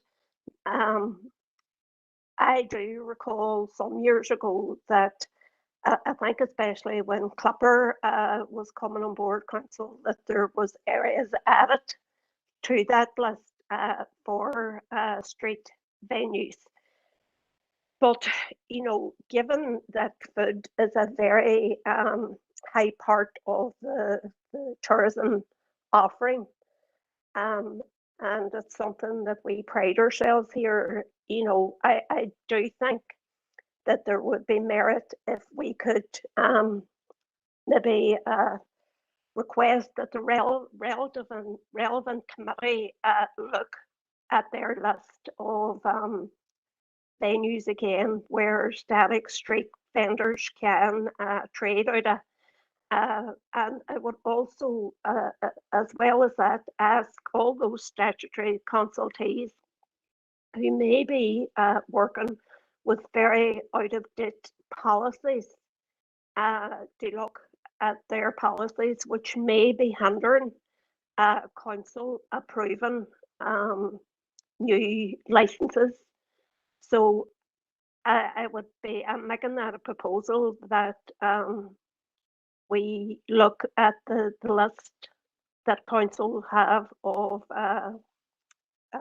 static venues where traders can work out of, and that we relook at that and come up with imaginary, you know, more doable, that fits the purpose of today's offering, and that we also, as well as that, you know, as I said, consult with the statutory consultees who policies may well be very much outdated. Thank you. Okay, before we bring on Councillor Farrell, can I just clarify, Patricia, are you seconding all the recommendations or just the one you mentioned? No, and is it a formal proposal you're bringing forward? Yeah, I'm seconding the recommendation as written on the report, but for another recommendation is that we look at our council list of static venues where small businesses can work out of, with the view to increasing that, and also that we consult with the statutory organisations on their policies that would hinder us issuing licenses for those venues going forward. Thank you. As you can see in the chat box, Councillor, it's asked, could that proposal be written in? While you're doing that, we'll move on with our speakers, and then we'll come back to your proposal if that's all right. Okay, thank you. Okay. We also need a seconder for this, by the way, too. So, Councillor Farrell. Thanks, Chair. Obviously, tourism is a massive opportunity for our city and district, and it's been decimated since the onset of COVID last March. But it's encouraging that there are signs of life on the horizon. The restrictions are being eased, and we've got a return of hospitality as well. I think it's important that our council supports our tourism sector. And the funding that we're approving here today is going to help to support innovative experiences. And my view on tourism is, if somebody comes here and they have a good time, they'll come back. They'll post photos on social media, and their friends will see them, and the friends might come as well. So it snowballs, and we have a lot to offer.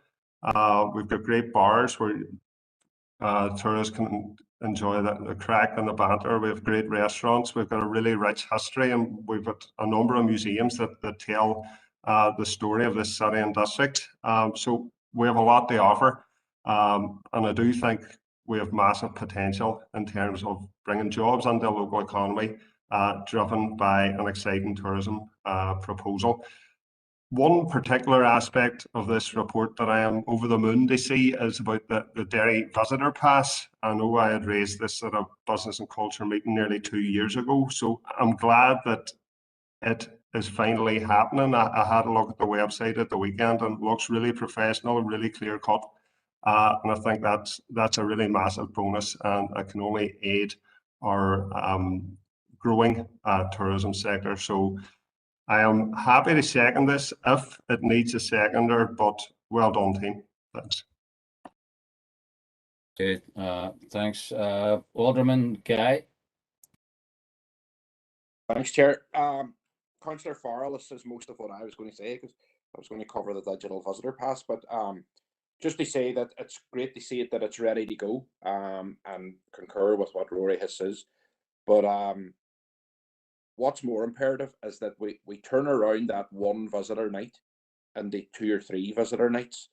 I've spoke to loads of tourists that have come into the city, and they've only realised when they got here that they should have booked for 2 nights, because there is so much to do. There's so much potential, and it's obviously being extended throughout the district as well. So I think that it's imperative that we really, the next level is attracting that tourist, all those tourists for 2 nights. That's the big thing here, because there's no point in them coming one night and just using us as a base to do the Giants Causeway or Donegal Town or somewhere like that there.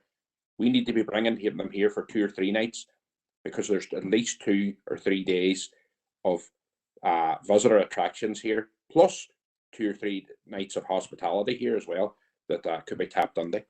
Thank you, Chair.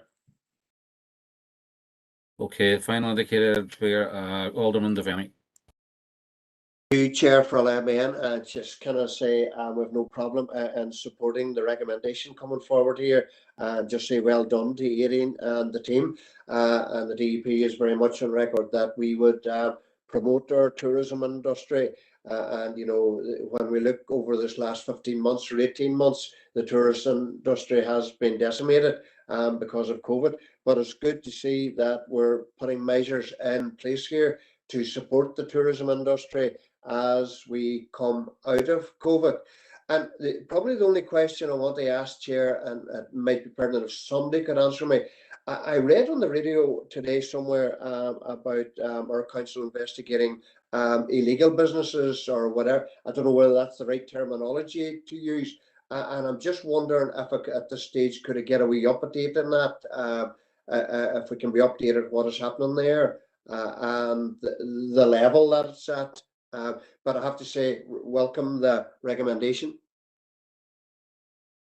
Aileen, thanks very much. I'll bring you in at the end just to answer any of those queries. If we could just maybe deal with Councillor Logue's proposal here now. Can I ask, is there a seconder for this in the first instance?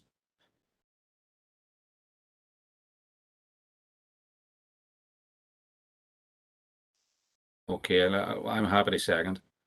Is there anyone want to speak on this particular proposal? No. Therefore, again, if anyone can indicate whether they're opposed to this particular proposal, then please indicate now, or not. We will assume that people are content enough to run with it. Okay, that has passed unanimously. So, Aideen, if you want to come back and answer any of the queries raised by members there during that particular item. Yeah, I don't know if there's any specific queries. Yeah, I think happy to note the proposal there from Councillor Logan to talk to our colleagues and come back with a report either to this committee or to the relevant committee, which is Health and Communities, who would largely look after licensing, but we're happy to talk to them about the best way to respond on that. And also to note Alderman Hussey's apologies for the correct spelling. So we'll make sure that's addressed going forward. It was an error, so apologies. I'm not sure. I think the rest of them maybe were just comments, unless I've missed something. Alderman Devaney had a question there. Sorry, apologies. I don't think that's us, but we're happy to. I'll happily talk to some colleagues just to see or maybe pick up with Alderman Devaney the specifics around that. I don't think that's unless Stephen or Kevin can shed any light on, but I don't think that's this department that are looking at that. So we'll take a look at that and see what the issue is that he's referring to.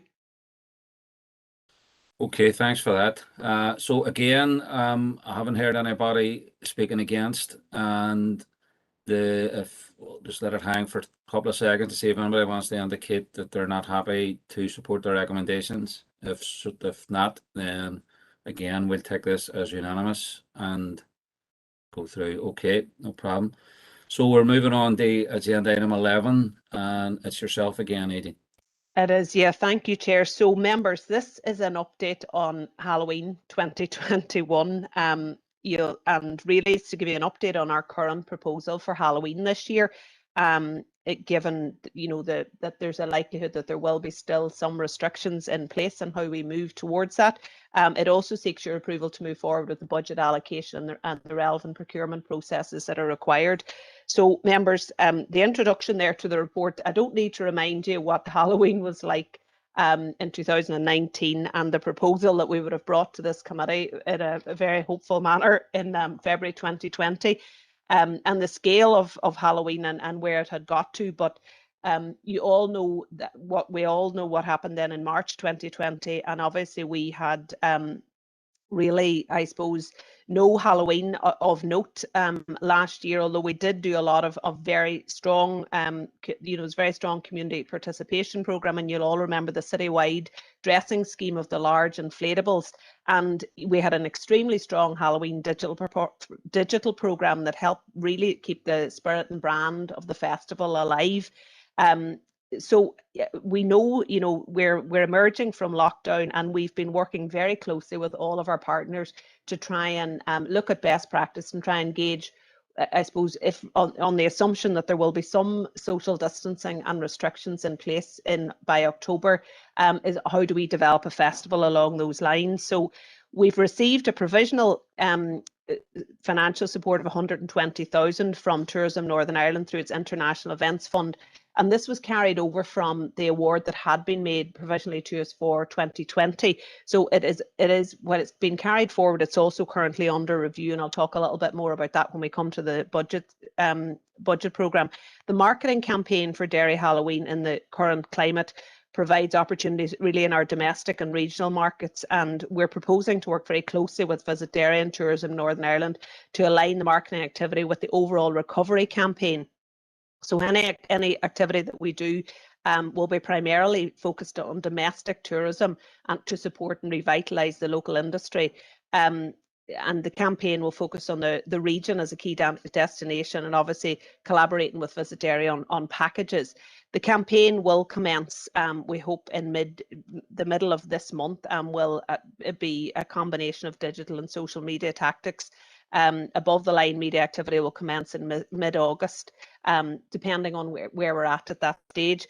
So we know, as I say, that there's likely to be some social distancing in place. So we have been working with all our partners and have come up with a proposal based on the learnings that we got from our own Halloween last year, in particular the large scale inflatable trail, and looking at best practice across the industry. So with possible restrictions still in place, the primary focus in planning for this year is to be the extension and expansion of what was previously known as the Awakening the Walls programme, which will come out from the city walls and into the wider city centre. Awakening the Walls City will comprise of a crowd-friendly circuit of the city that can accommodate considerable footfall, but also with social distancing and crowd management, while enabling people to enjoy a variety of themed locations and experience safely and at their leisure. Building on the theme of the Awakening, a broad theme that encapsulates the essence of Halloween and our strength is a celebration and exploration of the Indigenous, the lore and the legends which make Halloween unique. The Awakening works on a purely Halloween level, but obviously it can be expanded to be a more optimistic view of the awakening of our community and community spirits coming out of the darker times that we've seen recently. Awakening the Wall City will comprise a circuit of four themed zones. So that's Zone 1, which will be the Whispering Wharf, primarily the Foyle Marina and Queen's Quay. Zone 2, Walter de Burgh from the city's coat of arms will turn the city centre and the Diamond into a city of bones. And Zone 3, which would focus on Ebrington Square and the Forest of Shadows at St Colum's Park. Each zone will feature a range of installations, large-scale inflatables, display dressing and animation. And this year, a fourth zone will encompass Strabane town with the development of visual art installations. So you'll see there the programming really is on a focus on static installations. A number of trading opportunities will be identified within each zone to give audiences visiting each area a fully immersive experience that is self-contained. It's anticipated this model will support crowd management plans and hopefully spread visitors right across the city and ease the mass movement and the congregation, I suppose, of crowds that we would have seen in our pre-2020 programming. Following consultation with the Northwest Carnival Initiative, it was decided that a carnival parade this year would be deemed too high risk to start planning at this stage in its usual format, because you'll know that needless to say, it's one of our biggest events, but it involves huge numbers of people in quite close proximity. So working with the Carnival Initiative, they've proposed as an alternative a site-based event experience at St Colum's Park, which will creatively reimagine the space using creative art installations and community participation. That is covered under, as you'll know, members, our existing service level agreement with the Northwest Carnival Initiative. And really, as this activity takes months to plan, that's part of the reason why we're taking that decision now to move away from a parade and into that the sort of installation type initiative. A fifth zone has been identified, an activity planned to be extended into Donegal with the support of £30,000 from the Northwest Development Fund as part of the tourism development programme that we have with them. The objective as this is to extend the tourism impact of the Halloween into the wider region and in the wider region of the map. It's planned to use Green and Avilic Fort as a promotional location, as well as some family-based activity in the recently developed Swan Park site at Buncrana. And our own events, tourism and marketing teams are working closely with officers in Donegal County Council to deliver this project on the ground, which is an exciting activity to help reinforce the city and district as the #1 Halloween destination. Officers are in consultation with the Safety Advisory Group and will continue to assess plans carefully for all elements of the Halloween programme as we move cautiously through this year. And a final decision on the safety of proceeding with some of the wider programming, including Food Village, Harvest Market and live street music, animation and theatre, will be made in August as we ease out of lockdown. And we would hope members to bring back a further update report on this in September, and certainly to involve you in that decision making process.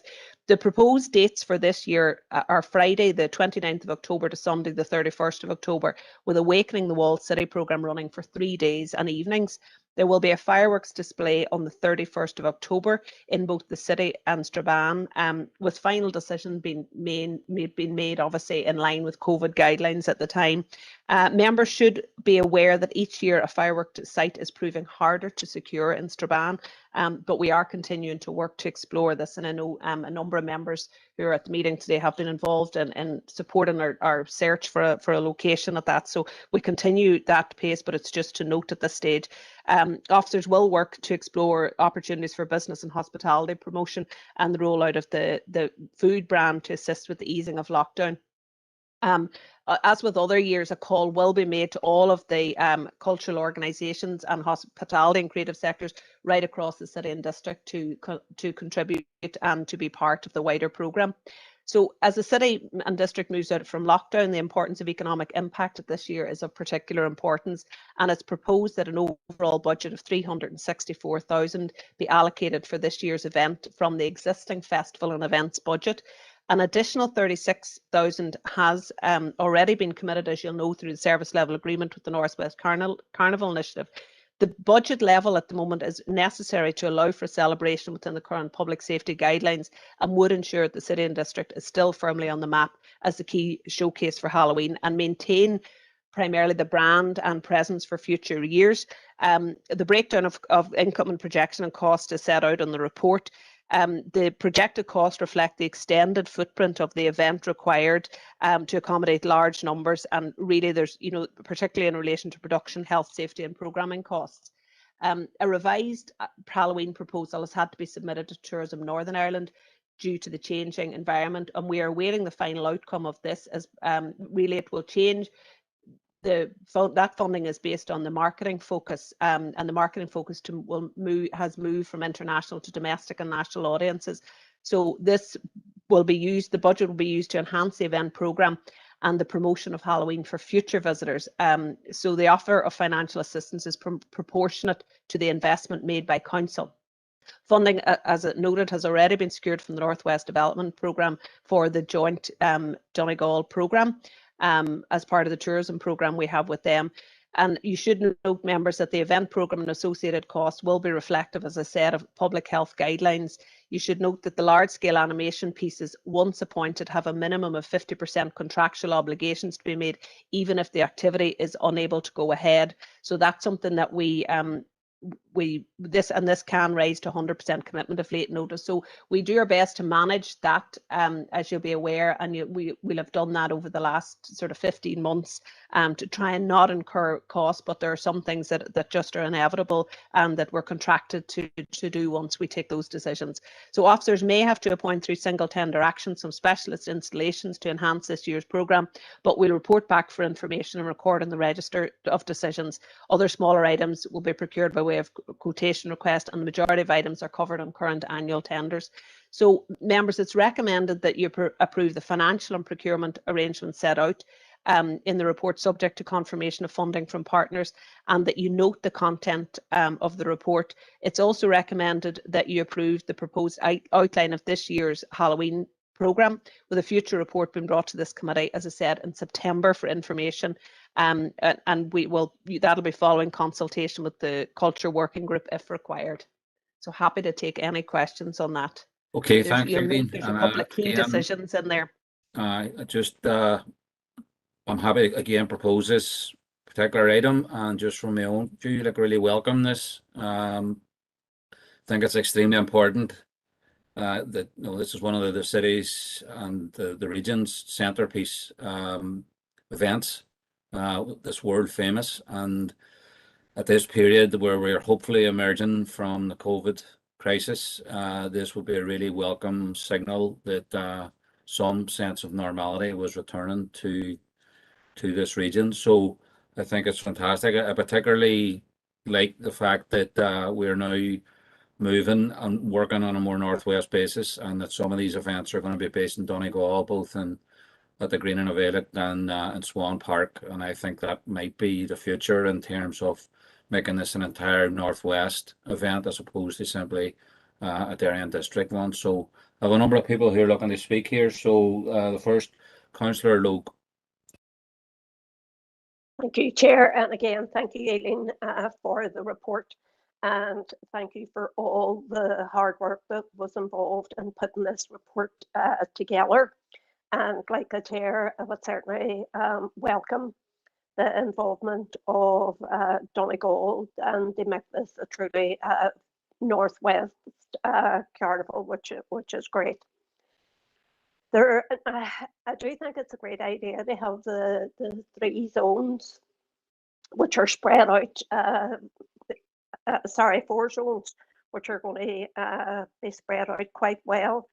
However, I do recall last year, we did have neighbourhood community events in each of the neighbourhood renewal areas, and those worked very, very well and really helped it up the spirits of all the residents of those areas, given the COVID restrictions that everyone was working with, and as well as that, the animation that was out the town as well, was really, really good. However, I think, I know it says in the report that you have been working with the Northwest Carnival Initiative regarding the parade budget.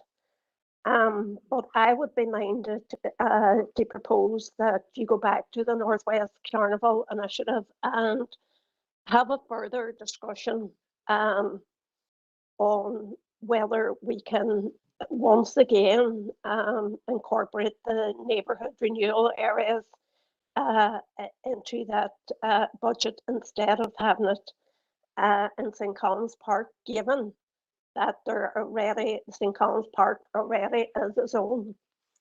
I do think, that the service level agreement with the Northwest Carnival Initiative is to engage with communities and increase attendance. And I think there would be no better way of meeting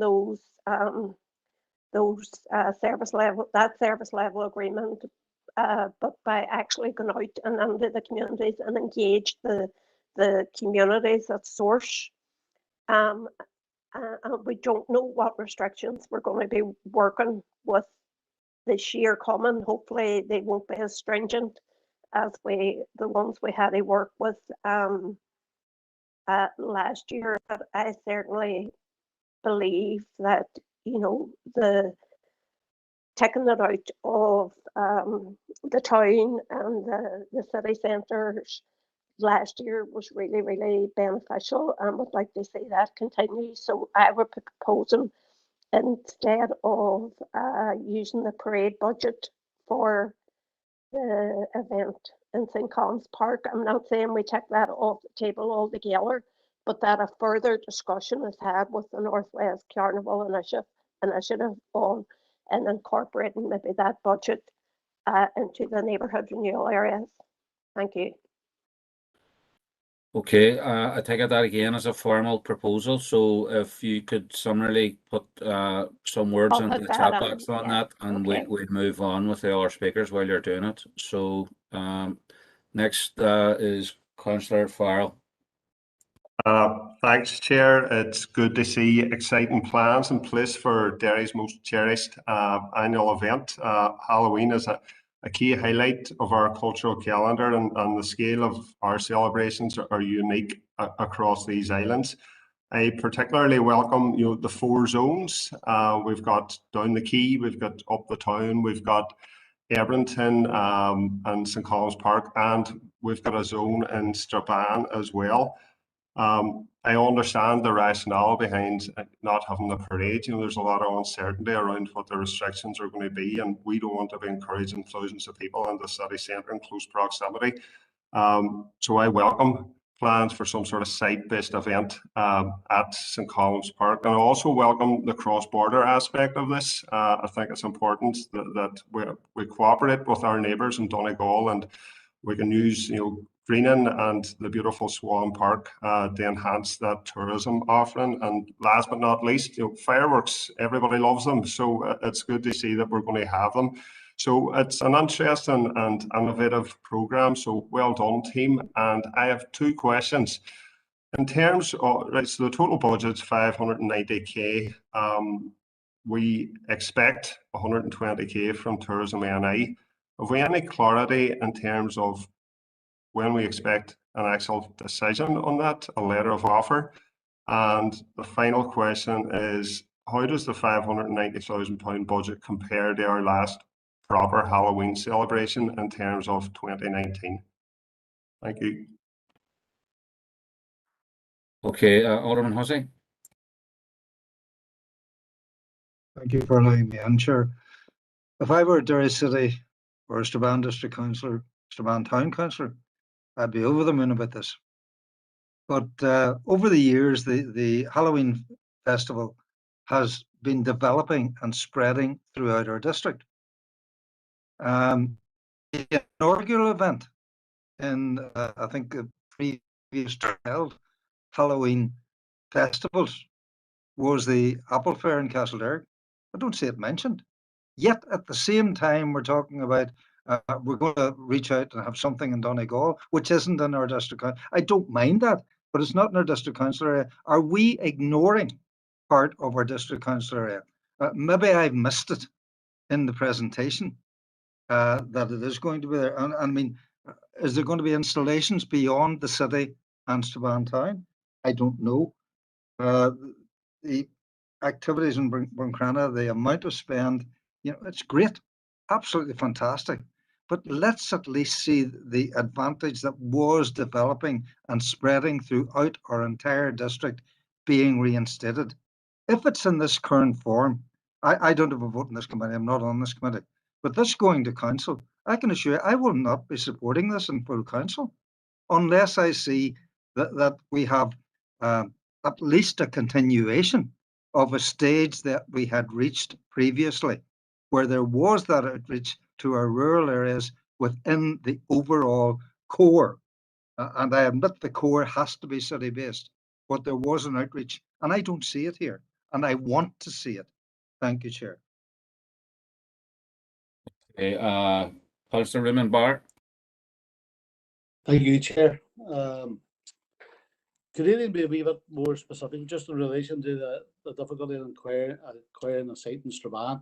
I know the last Halloween in Strabane was in Melvin Park, and it was by far the most successful. I had talked to one of the officers about that, and she told me there was problems, but I don't remember what they were. I get very fearful when I hear ominous comments like this, and it brings out the cynic in me. I probably get a bit paranoid, but you know, as I indicated on the bid discussion, Strabane's events, St. Patrick's Day, Halloween, Christmas, Strajamba, they're all very important to the people of Strabane, just as the plethora of events property Derry are to the city. You know, and any attempt to dilute those events would be fiercely resisted. Thank you. Okay, just before I move on to others who have indicated, can I just check to see if there's a seconder for Councillor Logue's proposal?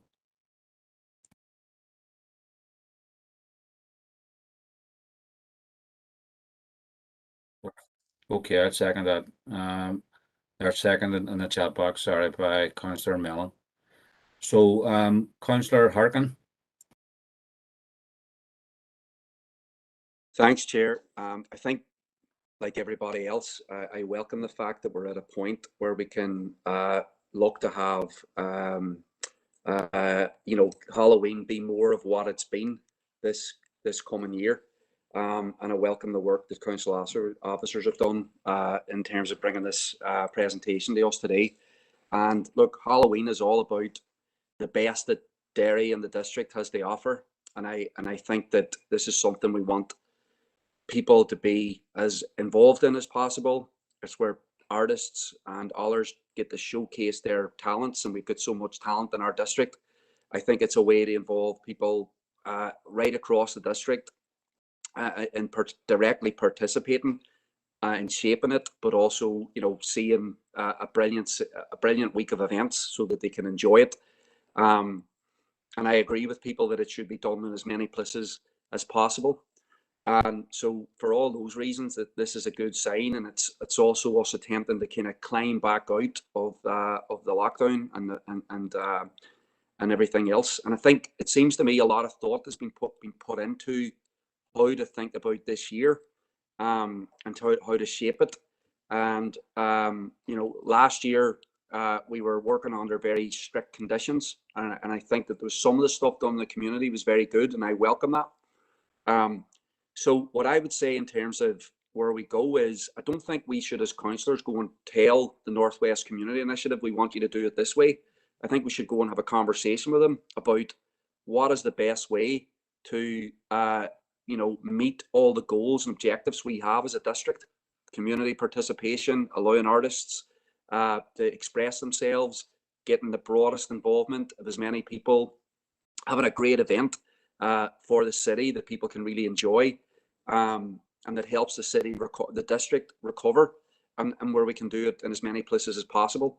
I think people would welcome that discussion with us in terms of giving our input, because we have to also think about, like, this is people don't do this on a voluntary basis. I think some people just think Halloween's thrown together by volunteers.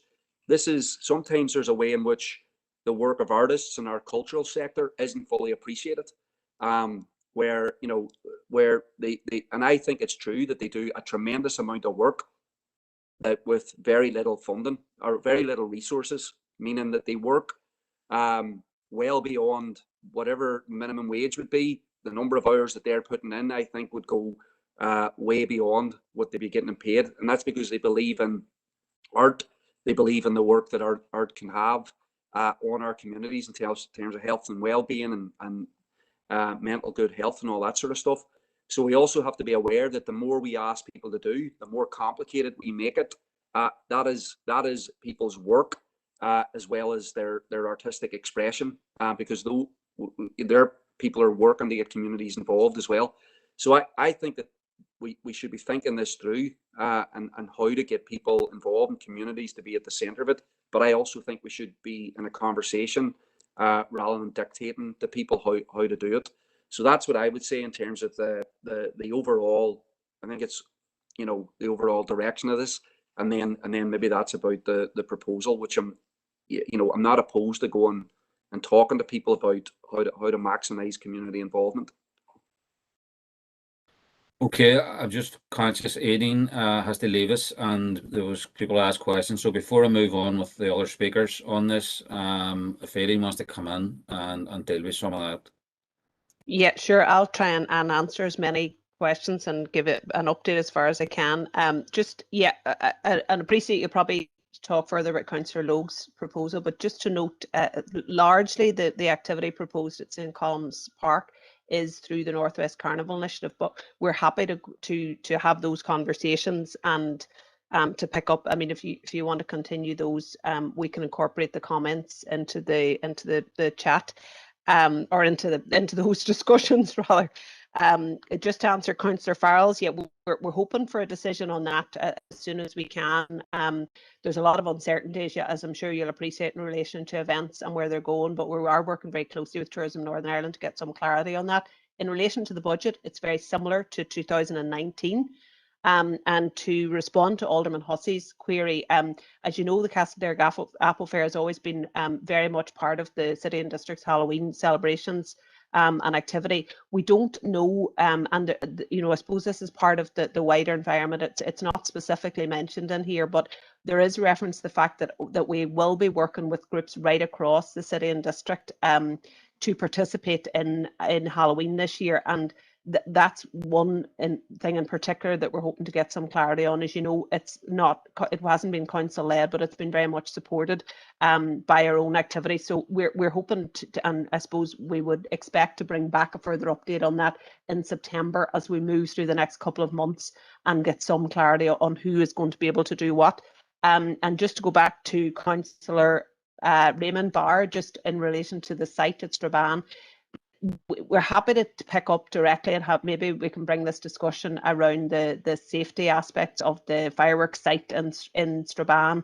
Really, our fireworks folks like to have a site that they know will more than likely go ahead. They don't like uncertainty, and there is, one of the issues is, I suppose, the close proximity of residential areas to that site, which generally is fine, but it just means that sometimes you're a little bit subjected to the weather and to, you know, inclement weather coming in at short notice and stuff for fireworks displays. So those are, there's a whole, it's not, I mean, everybody's working hard to try and make sure that fireworks continue to happen. And we know, you know, how important they are, and indeed our own team are very fond of them. But so it's just those, they're sort of some of the issues, you know, we like to have, they like to have certainty when it comes to fireworks. So that's the discussion. It's not, I don't want to, didn't mean to alarm you, but it's just to note that we just wanted to make sure we noted that conversation, but it might be appropriate that we come back into some of the, bring back some of the detail of that to the members working group so we can talk through it with you all in more detail. But that's what they're in relation to. And I think that's probably my apologies. I do go, so I hope I've answered. I'm sure Stephen will be able to answer any further questions if there's anything else, or if anybody wants to ask me something quickly. Go ahead. Okay, I'm going to let Derek Hussey in just to very briefly, Derek, if you can, just on specific in relation to the report, and then I'll come back to the speakers who have indicated. Thank you, Chair. Thank you, Aidan, for that information reference to the Apple Fair. However, you've said you come back in September with information on that. The Apple Fair is in October. I think that's too late. I think you need to be engaging now with the relevant people. Thank you, Chair. Absolutely. Apologies, Alderman Hussey. I mean, I suppose that we'd be intending to bring back a report up for information in September to members, but we would be pursuing those discussions as soon as we can with the relevant groups. Okay, the last indicated speaker, well, there was a number of speakers still to come in, but Alderman Devaney. Thank you, Chair, for allowing me in, and well done to Aidan bringing forward the report here. Look, as we look back in last year with the COVID situation, and look, we look out with a positive outlook on our Halloween experience this year and Halloween parade in the city here in Londonderry and Strabane as well. But I do echo Councillor or Alderman Hussey's comments and around rural areas, because you know not everybody can travel from a rural village, and I do appreciate Aidan or Stephen, whoever's listening, that you know we can't have events in every rural village. But I think moving forward, you know, it might be someone to look at, even alternate an event, a smaller event maybe, and alternatively, you know, each year maybe a small an event maybe in the Faughan area somewhere, and one then on the Strabane, or one and you know you have the Apple Fair coming up in the Derry, but it's something we should look forward to. But welcome the report coming forward, and let's just hope and pray that the COVID situation you know doesn't come back to bite us here, and we hope it doesn't. But well done on bringing the report forward. No problem supporting it. Okay, Alderman Guy. Chair, first of all, let's hope that basically when we get to Halloween this year that we can enjoy everything as normal as possible and as normal as it lets us be. But look, I just want to say that I concur with Alderman Hussey in saying that we're happy enough to see it move into Donegal as part of the Northwest Regional Development Fund, but I'm sure that places like Castledurg and so on, rural areas, must feel cheated if they don't get any, if they don't see any sort of Halloween celebrations in their area. In regards to Patricia's or Councillor Logue's proposal, look, last year was great when they were able to take it into all those neighbourhood renewal areas, because that's what we were faced with last year, and it was able to, you were able to take it to people's doors and keep them in their gardens. It was the same at Christmas. The displays they done at Christmas around them areas were brilliant, and I think that's what they should do this Christmas again. However, I believe that there's people that don't live in these neighbourhood renewal areas, and there's young children in these areas too who don't benefit from when the carnival team take that into those areas. So I think if we're able to get back to some sort of normality and taking it in to Ebrington, St Colum's Park, and to the different other areas around the city, then that's what we should do, because we have to get back to some sort of normality. Thank you, Chair. Okay, Councillor Farrell was next. I think it's specifically again on Councillor Logue's proposal. Thanks, Chair. I'm happy to have the conversation with the Northwest Carnival initiative, and I would be keen to understand what their plans for St Colum's Park are in greater detail, because it's referenced in the report, but it doesn't really tell us what they want to do there. And I am fully aware that their budget is finite. And if we go down the route of dividing that budget between neighbourhood renewal areas, we may end up with something a lot less impactful. So I'm approaching this with an open mind, happy enough to have the conversation. So that's where we are on this. Happy enough to have the conversation, but it would be great to understand the detail around Northwest Carnival Initiative's current plans for St Colum's Park before making any sort of decision on changing direction. Thank you. Okay, and Councillor Logue wants to come back on here now.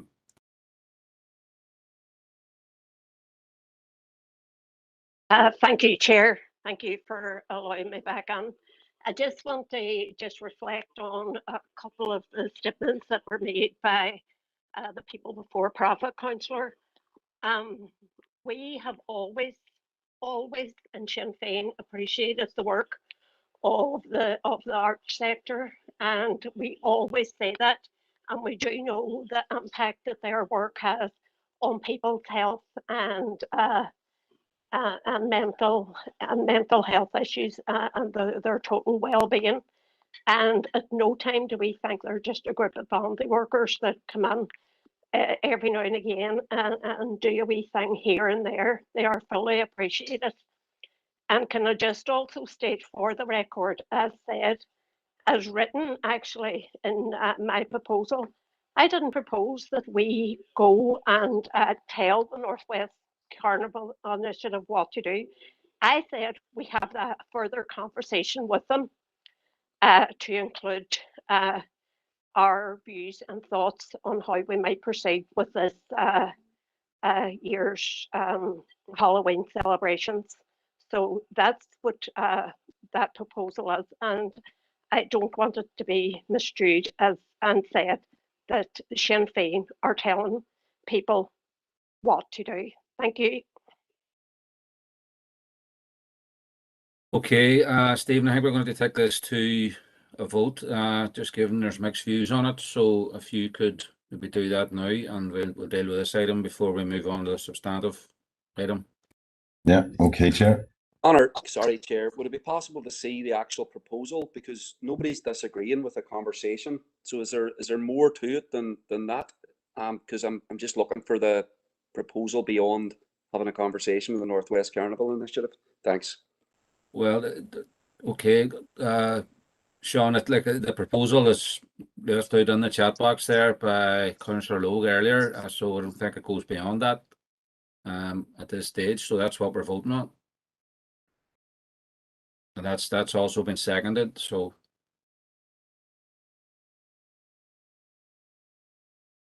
is that okay? Do you want to go ahead, Stephen, now, if that answers that? Yes. So voting on Councillor Logue's proposal. So Councillor Jason Barr.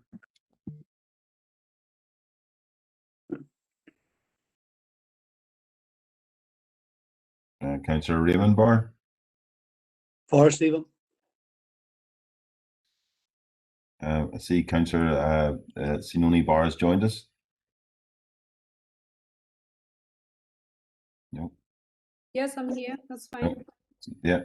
So you for the proposal?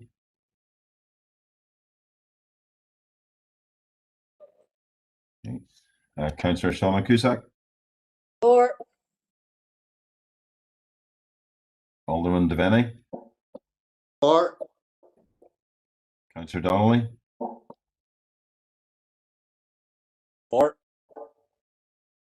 Councillor Farrell. For, and Lillian has indicated for in the chat box as well. I see that. Thank you. Alderman Guy. For further talks, yeah. Councillor Harkin. For. Councillor Heaney.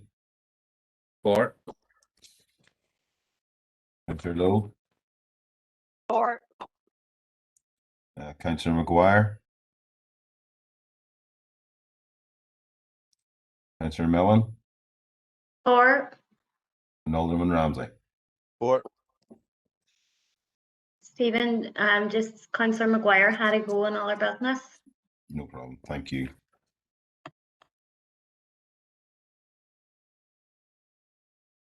That's unanimous, Chair.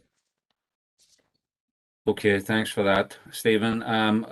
I had proposed this, the main item here. I'm not sure if it had been seconded, if someone could indicate that, and then we'll check if people are clear. Okay. Seconded, Chair Morris. Okay, thanks, Morris. So again, I didn't hear any real dissent in terms of the major item. If anybody isn't content to support the recommendations, please indicate now. Okay, or we'll just take that as unanimous as well. So that's fine. So we'll move on to agenda item 12, and I think you're taking this item as 18 Terry Leavis, Stephen. So yeah, I'll take it. Thank you, Chair. So members, this is an update on the recruitment process for our co-delivery group in the arts and culture strategy. As members will be aware, the co-delivery group provides an advisory function to the council. It's made up of members, elected members, council officers, and representatives from the arts and culture sector. They meet 4 times a year and provide that very useful challenge function as we work through our cultural strategy. We ran an open competition, and we received, there were actually 15 applications, not the 14 that's in the paper, to join the group. The group meet twice a year, and so they've been selected from the sector. So members are asked to approve the completion of this selection process for the next 2 years. To note that the process has been done, and we recommend that we take forward with the new members of the group. So if anybody has any questions, happy to take them. okay, I know that's been proposed and seconded in the chat box. So unless there's any questions, again, if there's anyone not happy to support the recommendation, please indicate. I'll let it hang for a second.